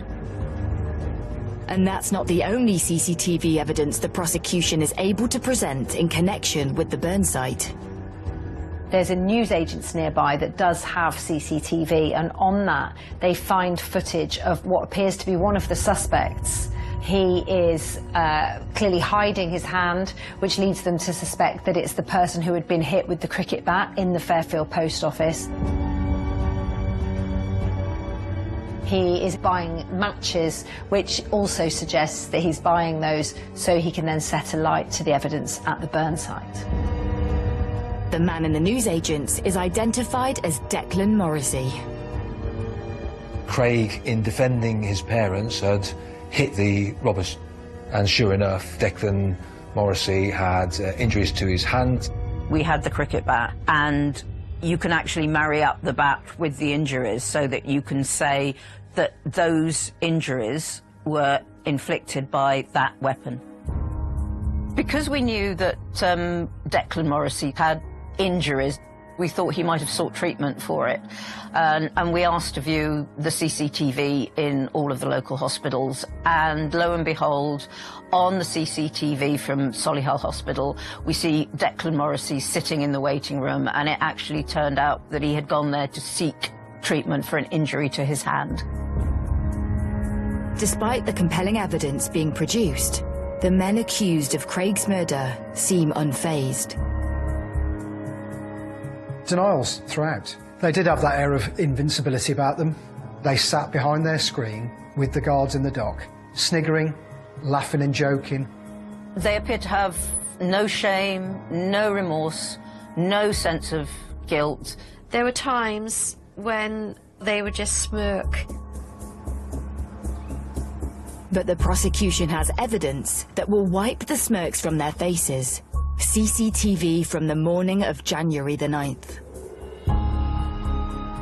And one of the very important pieces of CCTV that we discovered was from a petrol station where we see all 4 suspects and both vehicles, the Golf and the Mondeo. So this actually puts them together on the day of the murder. So obviously it will take a lot of explaining as to why the 4 of them with 2 stolen vehicles were together on the morning of Craig's murder, close to where the post office was located.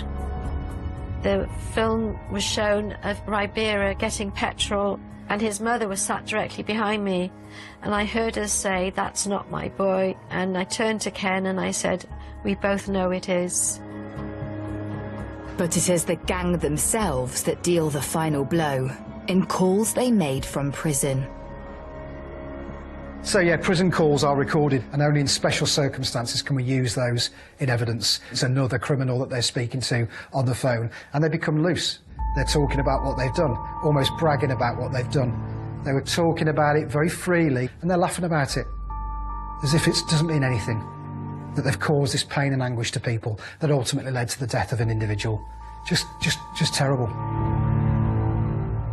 These men were all acting together, or they had gone in together, each knowing that they were armed and with the purpose of robbing the post office. So it was the classic joint enterprise. So Declan and Christopher Morrissey are almost the masterminds. They've planned it, they steal the car, they're seen coming and going to Ribera's flat. Ribera pulled the trigger. They're all responsible. After an 11-week trial, it is now down to the jury to decide. Every officer that sits in a courtroom would lie to you if they don't have that feeling that something might horribly go wrong at the end of it. The jury was out for some time. It seemed like forever, which makes you think, oh my God, we may have failed. We just held our breaths when we were waiting for the verdicts. On the 16th of December 2009, the jury convicted Anselm Ribera, Declan Morrissey and Christopher Morrissey of the murder of Craig Hodson Walker. They also convicted all 3 men of the attempted murder of Craig's father, Ken, as well as charges of armed robbery. It becomes kind of harder to have the same argument of joint enterprise for Adrian Snape, the getaway driver. Mr. Snape always denied that he had realised there was a gun and there was going to be a killing. And so the jury acquitted him. When Adrian Snape was cleared, it was quite a dramatic moment. He jumped up and shouted out loud, I told you, I effing told you. Snape was removed from the court by security, and some of the jurors were visibly upset by it. In a final act of disrespect, all 4 offenders choose not to attend court for their sentencing. So, cowardly is how I'd best describe it, cowardly. Happy to sneer for the weeks preceding that in the courtroom before conviction, but then couldn't face justice. Regardless of their absence, the sentences are passed. Anselm Ribera and both Morrissey brothers each received a life sentence with a minimum of 34 years. Adrian Snape was found guilty of involvement in the armed robbery and was sentenced to 8 years imprisonment. It didn't make any difference because on the 9th of January, that's when we started our life sentence. But Craig's family do take some small comfort in the fact that he was instrumental in bringing his own killers to justice. He actually installed the CCTV that captured the offence taking place, captured his own death, which provided the investigation team with some evidence. Also, in defending his parents, using the cricket bat, causing the injury to the wrists of the suspects, he played a vital role in actually securing convictions for the killers. Till the day I die, I'll never forget the 9th of January 2009. It's imprinted, it's there, and no, our lives are completely changed on that day and will always be changed from that day. My family is depleted by one. I never hear his voice again. And I miss his little hugs and his little chuckles. I just miss him. If Craig was here right now, I'd just say, I love you. Don't need to say any more.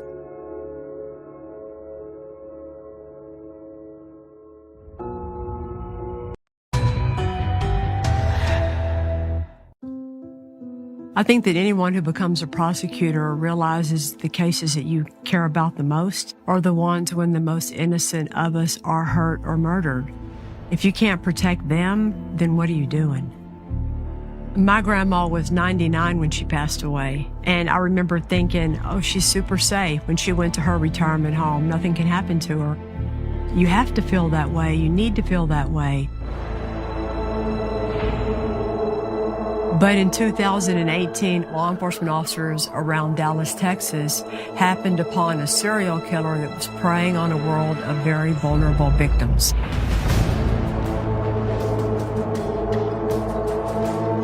Everyone assumed since the victims were older, they were dying of natural causes. But these were not natural deaths, it was murder. And the killer was able to take the lives of over 20 people. Police say they plan to review every single death of an elderly woman in the area where there was no witness.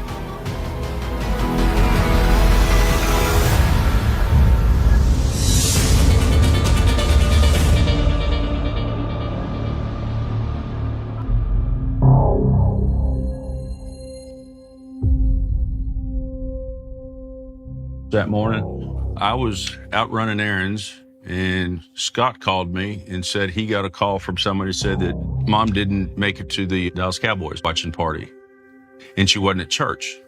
It's terrifying when you get that call that somebody who's very reliable, who never missed a Cowboy game in the history of the Cowboys, was missing church, missing her friends, missing that Cowboy party, and not answering her phone. You panic. After calling our mother multiple times and her not answering, then it was very obvious there was something wrong.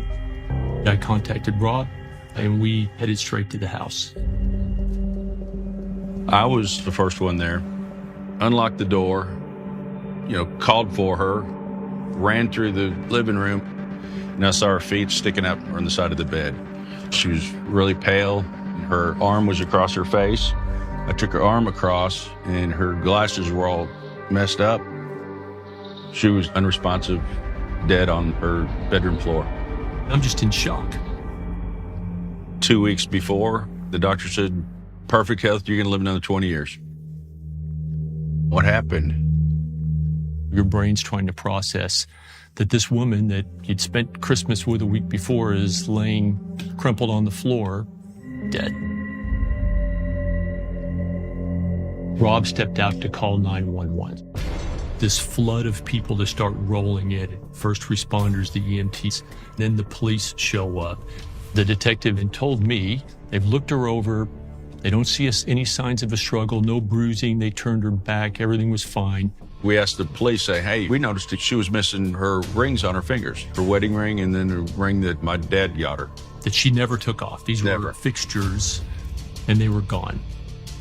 And they say old people hide stuff. The police didn't think there was any foul play. It was natural causes. Our mother was very engaged in church, very supportive of the community. She was a very positive person. She was very optimistic. Things were always going to work out, keep a positive attitude, look to the future, be nice to people, things tend to work out. That was kind of how she lived her life. Sweet, sweet lady. Couldn't have asked for a better woman to raise us, to be there for us through our entire lives.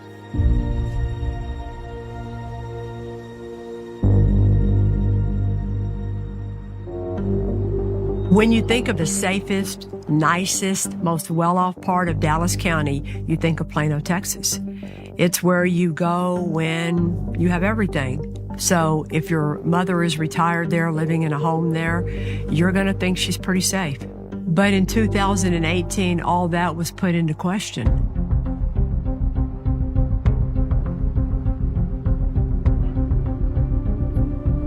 Plano 911, what's the emergency? We have a neighbor that we cannot awake. Okay, is she Yes, breathing? she is breathing. Okay, and how old are they? She must be almost 90. Okay. We can't wake her up. After the paramedic spoke with Mary Bartell, he felt there was something more to this story, and he wanted an officer to investigate this. I responded to the hospital, spoke with Mary Bartell, introduced myself to her, and asked her if she would tell me in her own words what had happened. At around 8:30 in the morning, she walks to her front door after hearing constant knocking. As she was going to the door, this suspect pushes his way in. First thing she sees and focuses on is his green gloves. He told her to go to the bed, and she just complied. When she got to the bed, he pushed her down, grabbed one of her pillows from her bed, and put it on top of her face and chest and just pushed down real hard. Mary Bartell thought she was going to die. That's the last she remembers. Mary Bartell states that she was missing jewelry, rings that she had on both of her hands, one of those rings being a wedding ring that she's had for 50 years and never really took it off. My first priority was to get an investigator to Mary Bartell's house. So I contacted another detective, and as she was going to process Mary Bartell's crime scene, she learns there is a suspicious death investigation right across the hall, which is Ann Conklin's residence. So at that point, the Plano Police Department was investigating one death, Ann Conklin, and attempted murder on Mary Bartell to see if they were related or not. We started to do a canvass, looking for any other witnesses, any other video, anything that would give us a lead. We learned that just a few days before, on March 15th, a gentleman by the name of Richard Plink picked up his mother to take her to a doctor's appointment and observed this black male, well-dressed, sitting in his Nissan Altima at Preston Place. And later, he noticed the same person was still in the same parking lot, but at a different parking spot. He just thought it was weird, so he asked him if he could help him with anything. And this man stated that he was fine, that he was just waiting for his next therapy appointment. That's not really unusual because there's older people in that community, but that was not settling to him. So he wrote down the license plate, and when we ran it, we learned the driver of that car was listed as Billy Schmimmer. So we started looking at Billy Schmimmer a little bit more and learned that he had some prior arrests for criminal trespass at another senior living center in Dallas. Now we know that we need to locate Billy Schmiermeyer. There was this red jewelry box with a name of Lou T. Harris. With the possibility of more victims on their hands, officers do a welfare check on Lou T. Harris. 4 or 5 cases quickly jumped to almost 10 cases.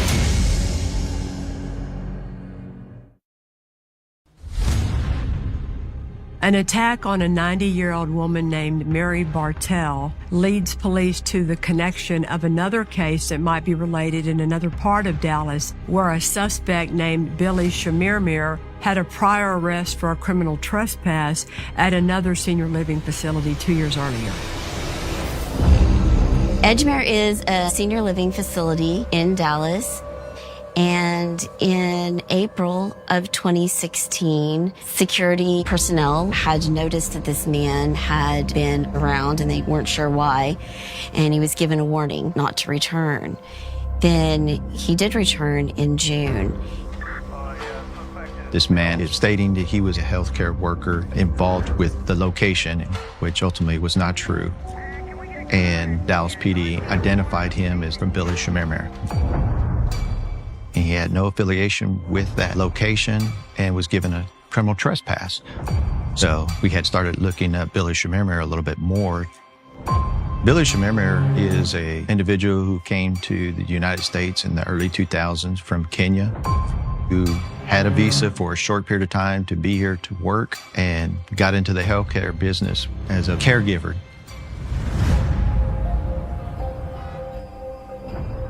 So we started getting very suspicious that maybe our person of interest in the attack on Mary Bartell and the death of Ann Conklin is Billy Schmiermeyer.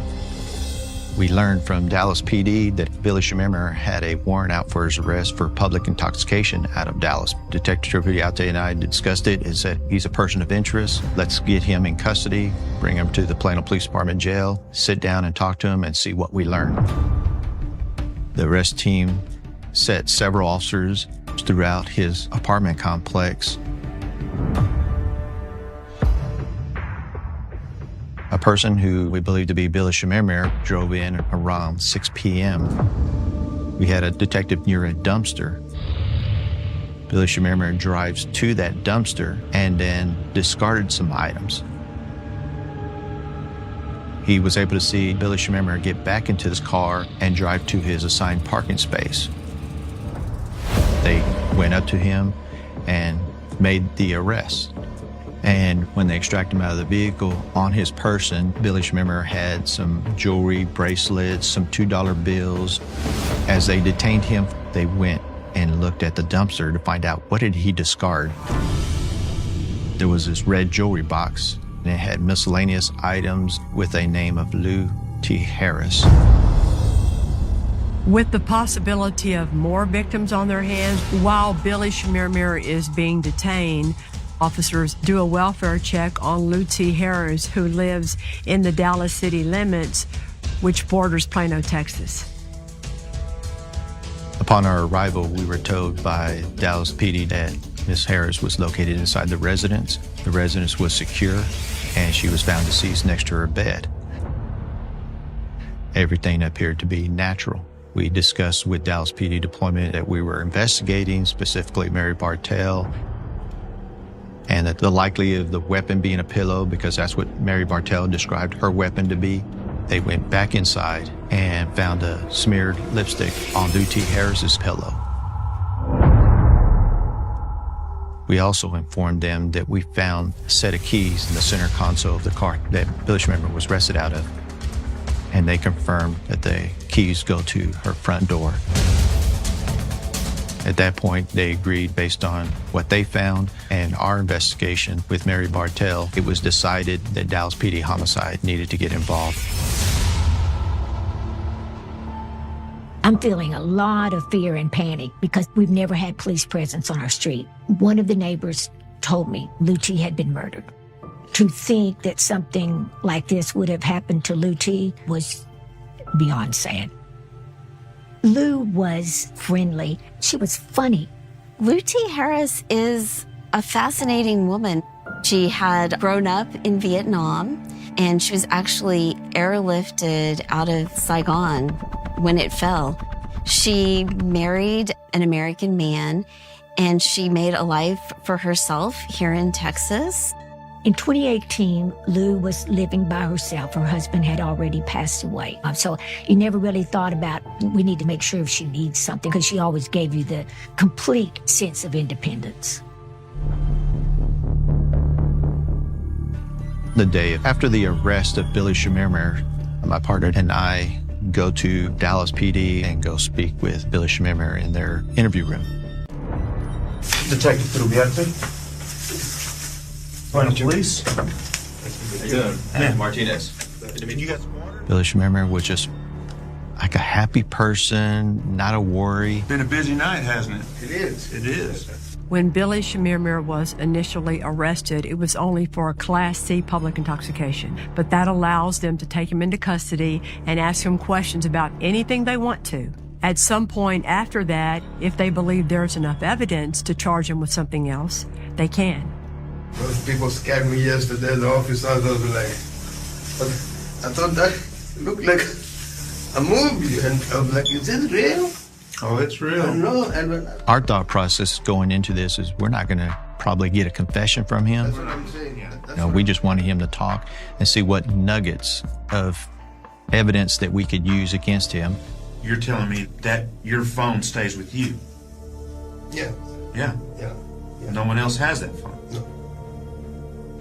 When Billy Schmiermer is being detained, shockingly, he agrees to voluntarily give them his cell phone. Maybe because at that time he didn't realize that would also give the investigators access to his text messages, any photos he had on his phone, and also his GPS locations.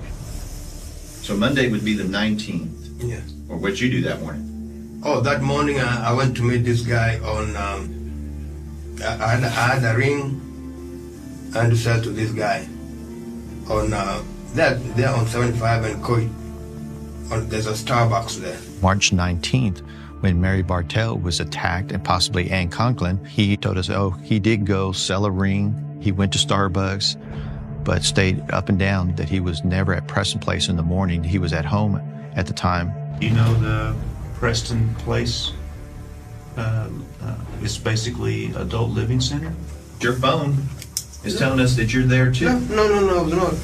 When we did legal process and got his cell phone records and got his location data, that was absolutely a lie. If you're involved in this or not? No, I'm okay. And he was professing that he was innocent, not worried that he did anything wrong, that evidence was showed that he did nothing wrong. And it was like, okay, do you mind giving us your DNA? Are you allowing us to get the buckle swab? Yeah. Okay. So okay with that, voluntarily giving that to us? Sure. Make sure you're okay with that. I am very okay. Anything in there, fingerprints, lie detector test. Okay. After talking to Billy Schmiermer, he was charged with the capital murder of Lou T. Harris and the attempted murder of Mary Bartell. I want the truth. I don't even need a lawyer, and I did not do any wrong.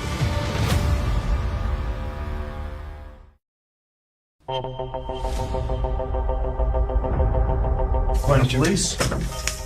Good. Martinez. Billy Schmiermer is under arrest for the attacks and murders of elderly women in Dallas and Plano, Texas. But they want to build their cases and find more evidence to make the cases even stronger. Early in the morning, the time we were interviewing Billy Schmiermer, Dallas PD was wrapping up their crime scene investigation in Lou T. Harris's home. They found that there was a receipt that showed a nearby Walmart and her making a purchase prior to her death, which led them to Walmart to investigate that further.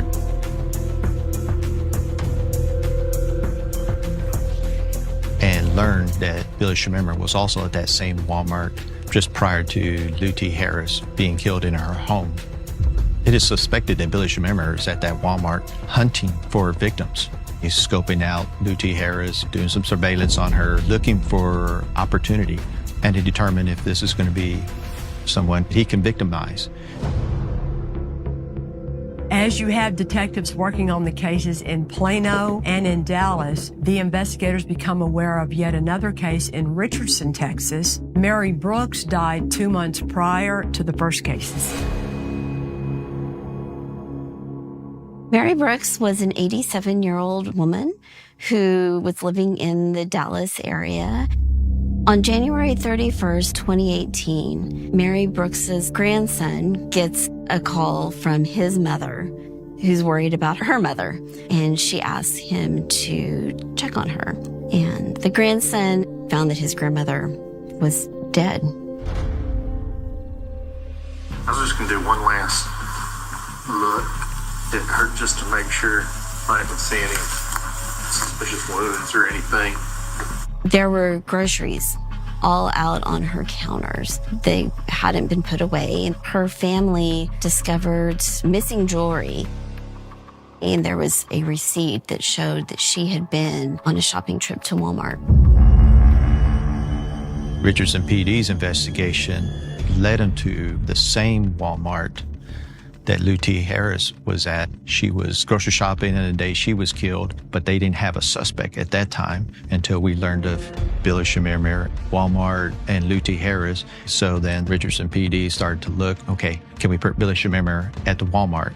When Mary Brooks was there, Richardson PD was able to show in the video Billy Shamir was parked in relation to where Mary Brooks was parked. And when Mary Brooks returned to her car, you see the silver Nissan Altima, which is believed to be Billy Shamir's vehicle, exit with her and follow behind her. And shortly after is when she was found deceased. We met with Dallas PD, Richardson PD, Frisco PD. They also had some stuff that they were very interested in Billy Shamir being their person of interest. And when we looked at it, it's like, okay, let's look at the location data. Can we put Billy Shamir there? Oh, we can. We're jumping from cases to cases, and 4 or 5 cases quickly jumped to almost 10 cases. And it spider-webbed from that point.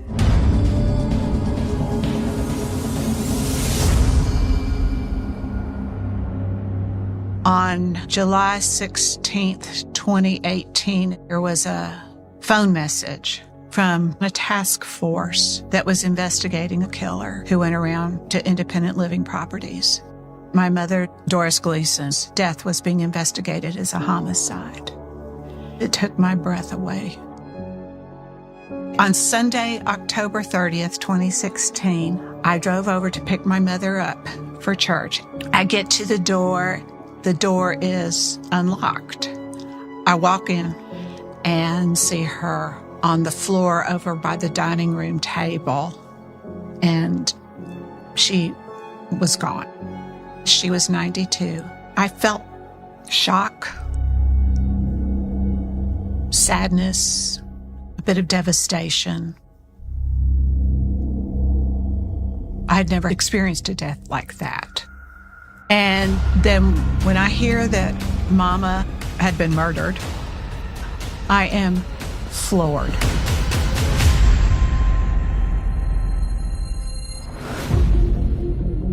The detective who was working the Shamir case called me to go and look at pictures of jewelry that they'd gotten off of Billy Shamir's phone. We asked the detective, are you implying that you think that Billy Shamir killed our mother? And he said, I'm convinced of it.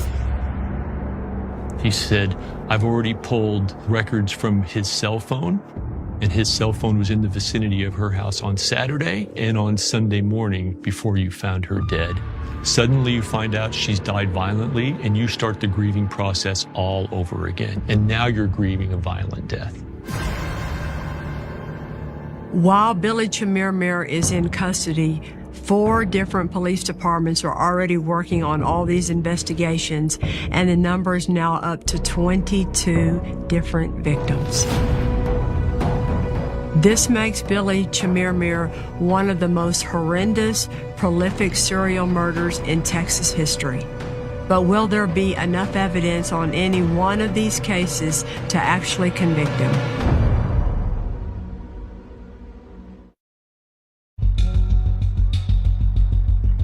When the case first came into our office, there was talks about that we might have a serial killer that is preying on elderly individuals. To be honest with you, I didn't think it would turn into the volume of cases that it actually turned into. I just didn't think that was possible.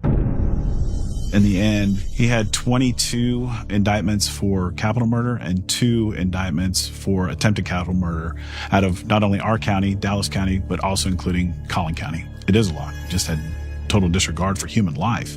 And then judicial economy, in the end, you can't try all of these cases. We had what we believed the strongest case with the Lou T. Harris. Mr. Chimere was found with her property hours after being with her. We went back and found him at Walmart at the same time. And so that became a very strong case for us circumstantially. Having Mama's case not being tried was incredibly frustrating, but I also recognize the need for the strongest case. The goal was to get those convictions. And if that wasn't my mom's case, then okay. I was brought on to Billy's case and became one of his 3 attorneys. I was intrigued in regards to the facts and allegations in and of itself, and then just the sheer number of indictments that were coming out against Mr. Chimere. No matter the number of indictments or charges against him, he's simply accused. And that's what we have to make the jury aware of, is until they decide something different, meaning that the state has proven its case to each and every one of them beyond a reasonable doubt. He's just simply accused of these offenses. The challenges in this case are, let's be honest, the amount of evidence was overwhelming. Was it circumstantial? Yeah, but what a lot of circumstantial evidence. That being said, you still have to present that evidence very understandably, very concisely. And the other big challenge you always have is you still have to pick your jury, and you better not pick one bad juror. Our goal in this case was to see that Billy Chimere died in prison. In these types of cases for the death penalty, we would have to go to Kenya. We would have to do those types of things to do a good full background on him. That was unavailable to us. It was unavailable to the defense. And we would have to have delayed it even further. And we needed to get resolution to this case.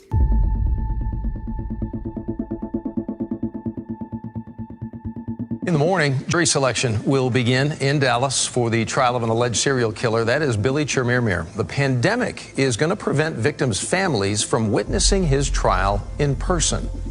The whole scenario was just different. We were not allowed to have anybody in the courtroom that was not part of the trial. The victims' families, they couldn't face the person who had done this to their loved one. They had to watch it like everybody else did through closed-circuit television. If I'm on a jury in COVID time and the family members have to come in one by one with masks on to testify, that's not going to have the same impact as seeing a courtroom full of cops and victims' family members and people watching the trial. They didn't get the real feel of anybody's pain or anguish or frustration. In opening statement, I really just want to tell the jury kind of a glimpse of what they're going to see, what they're going to hear, and how I believe the case is going to be set out. Ladies and gentlemen, this is a case about stalking, smothering, and stealing. When it came time to presenting evidence to the jury, we really wanted to show that there was a close connection to Billy Chimere and Miss Harris. When the Plano Police Department arrested Billy Chimere, he had in his hands the jewelry of Lou T. Harris. And I used family members to identify those items and say, yes, I recognize those as being things that she was wearing. Do you know any reason why she would get rid of these things? No, those were her personal items that she wore every day. We then present cell phone data showing Mr. Chimire's actions, placing him at locations that link directly to Lou Harris. We relied heavily on the FBI in putting together our mapping of the pattern of Billy Chimere on these days. Typically, he would go to a location where there is a victim. He would stay there for a certain amount of time, pick his victim, murder them, take their jewelry. Then he would travel down to a known location where you could sell these items and then head back home. All right, cell phone records we see here, March 15th, March 19th, and March 20th. Yes, sir. So to respond to this state, asserting that Billy was at these locations by way of the cell phone data, what their expert is able to say is that the device that they believe belonged to Billy Chimere was pinged or located in certain areas, but they cannot say that it was actually Billy himself. It's simply the device. The defense's strategy in this case, with the overwhelming amount of evidence that there was to try to create reasonable doubt. You try to poke holes in each witness little by little and argue reasonable doubt. In this case, you would think that's a stretch because there was so much evidence, but sometimes that tactic works. In criminal trials, using evidence of other crimes or bad acts is generally not admissible. However, it can be for limited purposes. In this case, it was more for motive and identity, since no one actually saw him kill anyone, but we wanted them to know that this same person with the same profile and the same similar acts had been with other women who were killed. This is the correct person.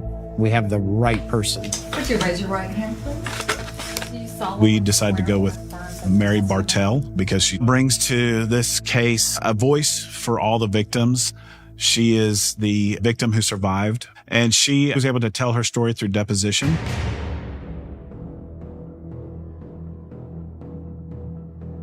I heard this very insistent rapping at the door.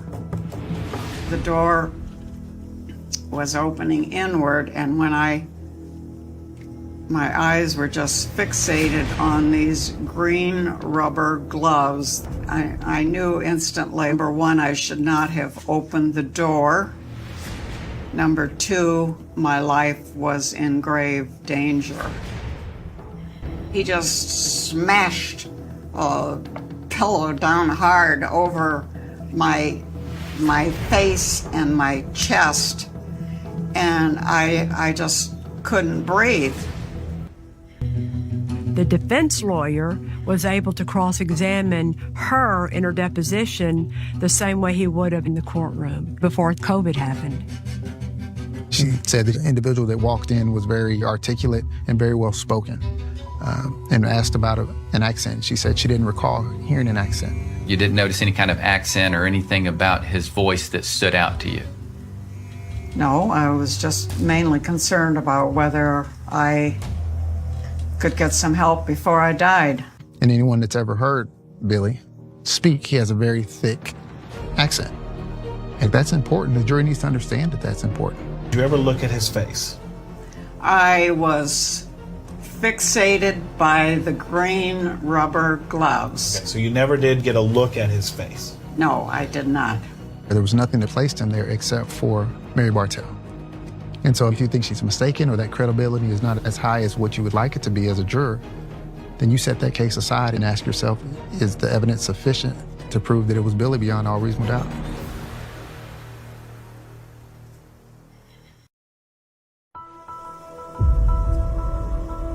We wanted to show Mr. Chamirmir's interrogation video because Billy Chamirmir did not have a good story as to why he's in possession of Lou T. Harris's items. He stated that he acquired them from a man on the side of the road. He couldn't give us the man's name. It just seems so illogical that he is at Walmart with Lou T. Harris and then happens to buy from some random man her items hours later and is caught with them. You had their money. You had their jewelry, and you had their jewelry box. I believe them playing his statement backfired a little bit. And the reason I say that is because he gave himself a defense. Do you think that the items are stolen? That was what I was thinking, because I was like, why is he bringing all this, the box with everything? Way too many times in my career, when I was getting ready for trial, I would tell my main detective, I'm not going to offer your interview of the defendant. And they would get very upset. And I would say, no, it's self-serving. He doesn't tell the whole truth. He minimizes his involvement. He acts like it's self-defense. Why would I offer his version of what happened? By presenting the videotaped interview of Billy Chamirmir, the state allowed that to be his way of putting his defense on. And they weren't able to cross-examine him at the same time because he never had to testify. And the state doesn't get to say, we call Billy Chamirmir to the stand. It's not up to them. If he chooses not to testify, that's the end of his story. That's what this entire case is about, is reasonable doubt. and it is rampant. There was so much evidence that they had introduced. You've seen an exorbitant amount of evidence and items put in, but we're talking about quality and not quantity. And that was my argument, is they're presenting all these things, but what is the quality of this evidence in regards to them meeting their burden? In this day and age, with what juries expect today with modern forensics, which I'm so sick of hearing, there's no such thing as too much evidence. I wish we could all have that problem. This is the first time in my career as a prosecutor I have been accused of bringing too much evidence. It was mentioned a couple of times that this is going to be a difficult chore on your part. I'm going to tell you right now, I don't think it's going to be that difficult. Once we concluded closing statements, cases in the jury's hands, we just have to wait now for their answer. I happened to be there in the courthouse, and the evidence was so well laid out. So we were expecting 30 minutes later the jury to come back. And as that jury waited and waited and waited and then went home to come back the next day, we were very concerned. And it went a little longer and kept going a little longer, and I said, well, somebody's back there thinking. This case should have been a slam dunk, and you would expect a quick verdict. But it took over 2 days. The jury was still deliberating, and they still hadn't come up with a verdict. After several notes that were sent out by the jury, they were deadlocked, unable to reach a verdict. Judge Jones, we remain deadlocked at 11-1. After additional deliberation, we received no change. Then I moved and requested a mistrial, and it was granted. Mistrial has occurred, or a hung jury has occurred. We are just disappointed that they could not come to the correct and right, obvious. Yeah. I don't have a word to describe the unfairness, the injustice. Given that Lou T. Harris's case was, by the prosecutor's judgment, their strongest case, and they got a hung jury, they had to have been devastated when they got that back. Unfortunately, what all those family members learned is with the jury, you never know what's going to happen. When I heard of the mistrial, I was disappointed for the families and immediately started thinking about participating in the second trial. The elected DAs in big counties have a huge office to run. 300 lawyers work for them. So when the DA, John Creuzot, comes aboard to try the case with Glenn Fitzmartin, that's a big deal. We went into the second trial terrified of another mistrial. I think there was also resolve on the part of the families to come back and make sure that we did whatever we could to help the DA to close that case on the next time through. In the second trial, the COVID restrictions have lessened a little bit, so we're now able to put the courtroom back to the way we're used to it, where spectators are allowed in, family members are allowed in. The court was filled with so many families from other victims feeling like that may be their day in court, and certainly hoping for justice for Lou T., but also justice for their family members also. I've been licensed for 42 years, and I was a judge for 22 years, so I saw a lot of cases tried. To me, voir dire is probably the most important part of the case. Voir dire, it's not the glamorous part, but it's the part where you better not get it wrong, because if you do, one juror can ruin everything. In this case, they had to voir dire question a whole big group of people at the same time, and then to decide how many strikes they were going to use against how many people. So looking back after we had a hung jury, I thought that we could do better in the jury selection process. I think the art of jury selection is understanding what your issues and problems are and being able to fashion a voir dire that helped them understand exactly what the law was. For example, circumstantial evidence, and helping them understand that circumstantial evidence does not mean weak evidence, and committing to, if we prove the case beyond a reasonable doubt with circumstantial evidence, they could return a verdict of guilty. It makes me crazy that too many people think that circumstantial evidence cases are weak, because they're not, and they never have been, and they never will be, because every little piece points to the same thing, and every little piece is the truth. And when you put them all together, how beautiful can that be? The main difference in this trial is that you do not see the taped police interview with Billy Shamir. I didn't go to anybody's apartment. When they didn't play the interview at the arrest, That was a game changer because that way he wasn't able to spew his lies without any cross-examination. During the closing argument, District Attorney Crusoe linked the evidence back to what he had talked to the jurors about in his voir dire in the selection of the jury. I told them we're counting on them to do what they promised under oath that they would do, and reminding them of the issues that we went over with them, especially circumstantial evidence. If you had said no, you wouldn't be on this jury. We brought you the evidence, and the only thing left is your job to deliberate, follow the law, and in our opinion, return a verdict of guilty. The argument it's still beyond a reasonable doubt, that it's extremely circumstantial. Argument is still that there's no direct evidence placing him in the home of Lou T. Harris. There's no direct evidence placing him on the street of Miss Harris. There's no direct evidence even in the extraneous case that places him in Miss Bartell's home or neighborhood. At the end of all the closing arguments, I think there's a healthy amount of anxiety in everybody in the courtroom, especially the families, because they've watched this not turn out well a few months before. And for me, I know, because of 42 years of practicing law, that I have no idea what they're going to do.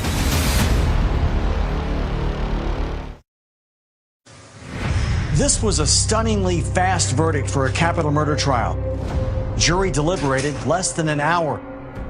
It's like pins and needles. It's high anxiety. But we had the rug pulled out from us before, so our trust is really low that this is going to be okay.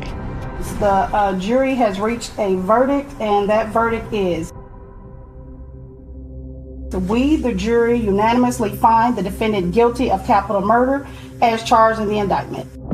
Billy Chimera was sentenced to life without the possibility of parole. And I knew at that moment in time that Billy Chimera would die in prison. I have goosebumps when the jury renders the conviction that he is guilty. There is such a flood of relief.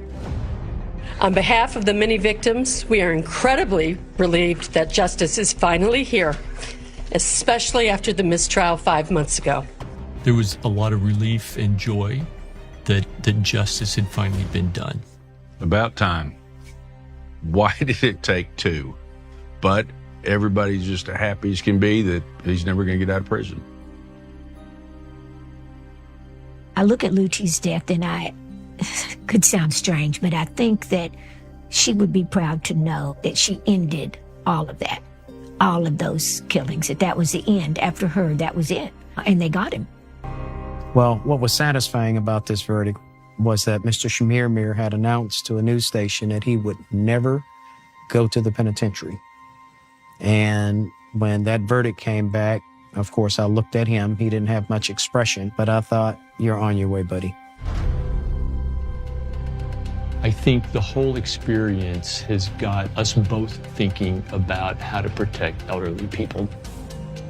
When I worked through that, Mama was the 8th victim in 3.5 months, and that this had happened at 3 other well-respected properties in the Metroplex. That's when I knew that something had to change.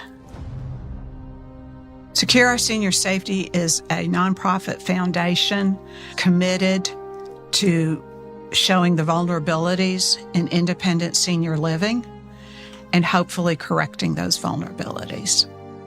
SOSS is proud that we got 2 bills through on legislation to change the security in independent living. My mother was incredibly private, and that was a real big struggle for me in the beginning. She believed a lady's name was in the paper when she got married and when she died. And so for my mother's face to be splattered everywhere in her name, my mother would not like that. But over time, I think Mama understands my commitment to make her friends safer than she had been. And in that way, I think she's proud of it.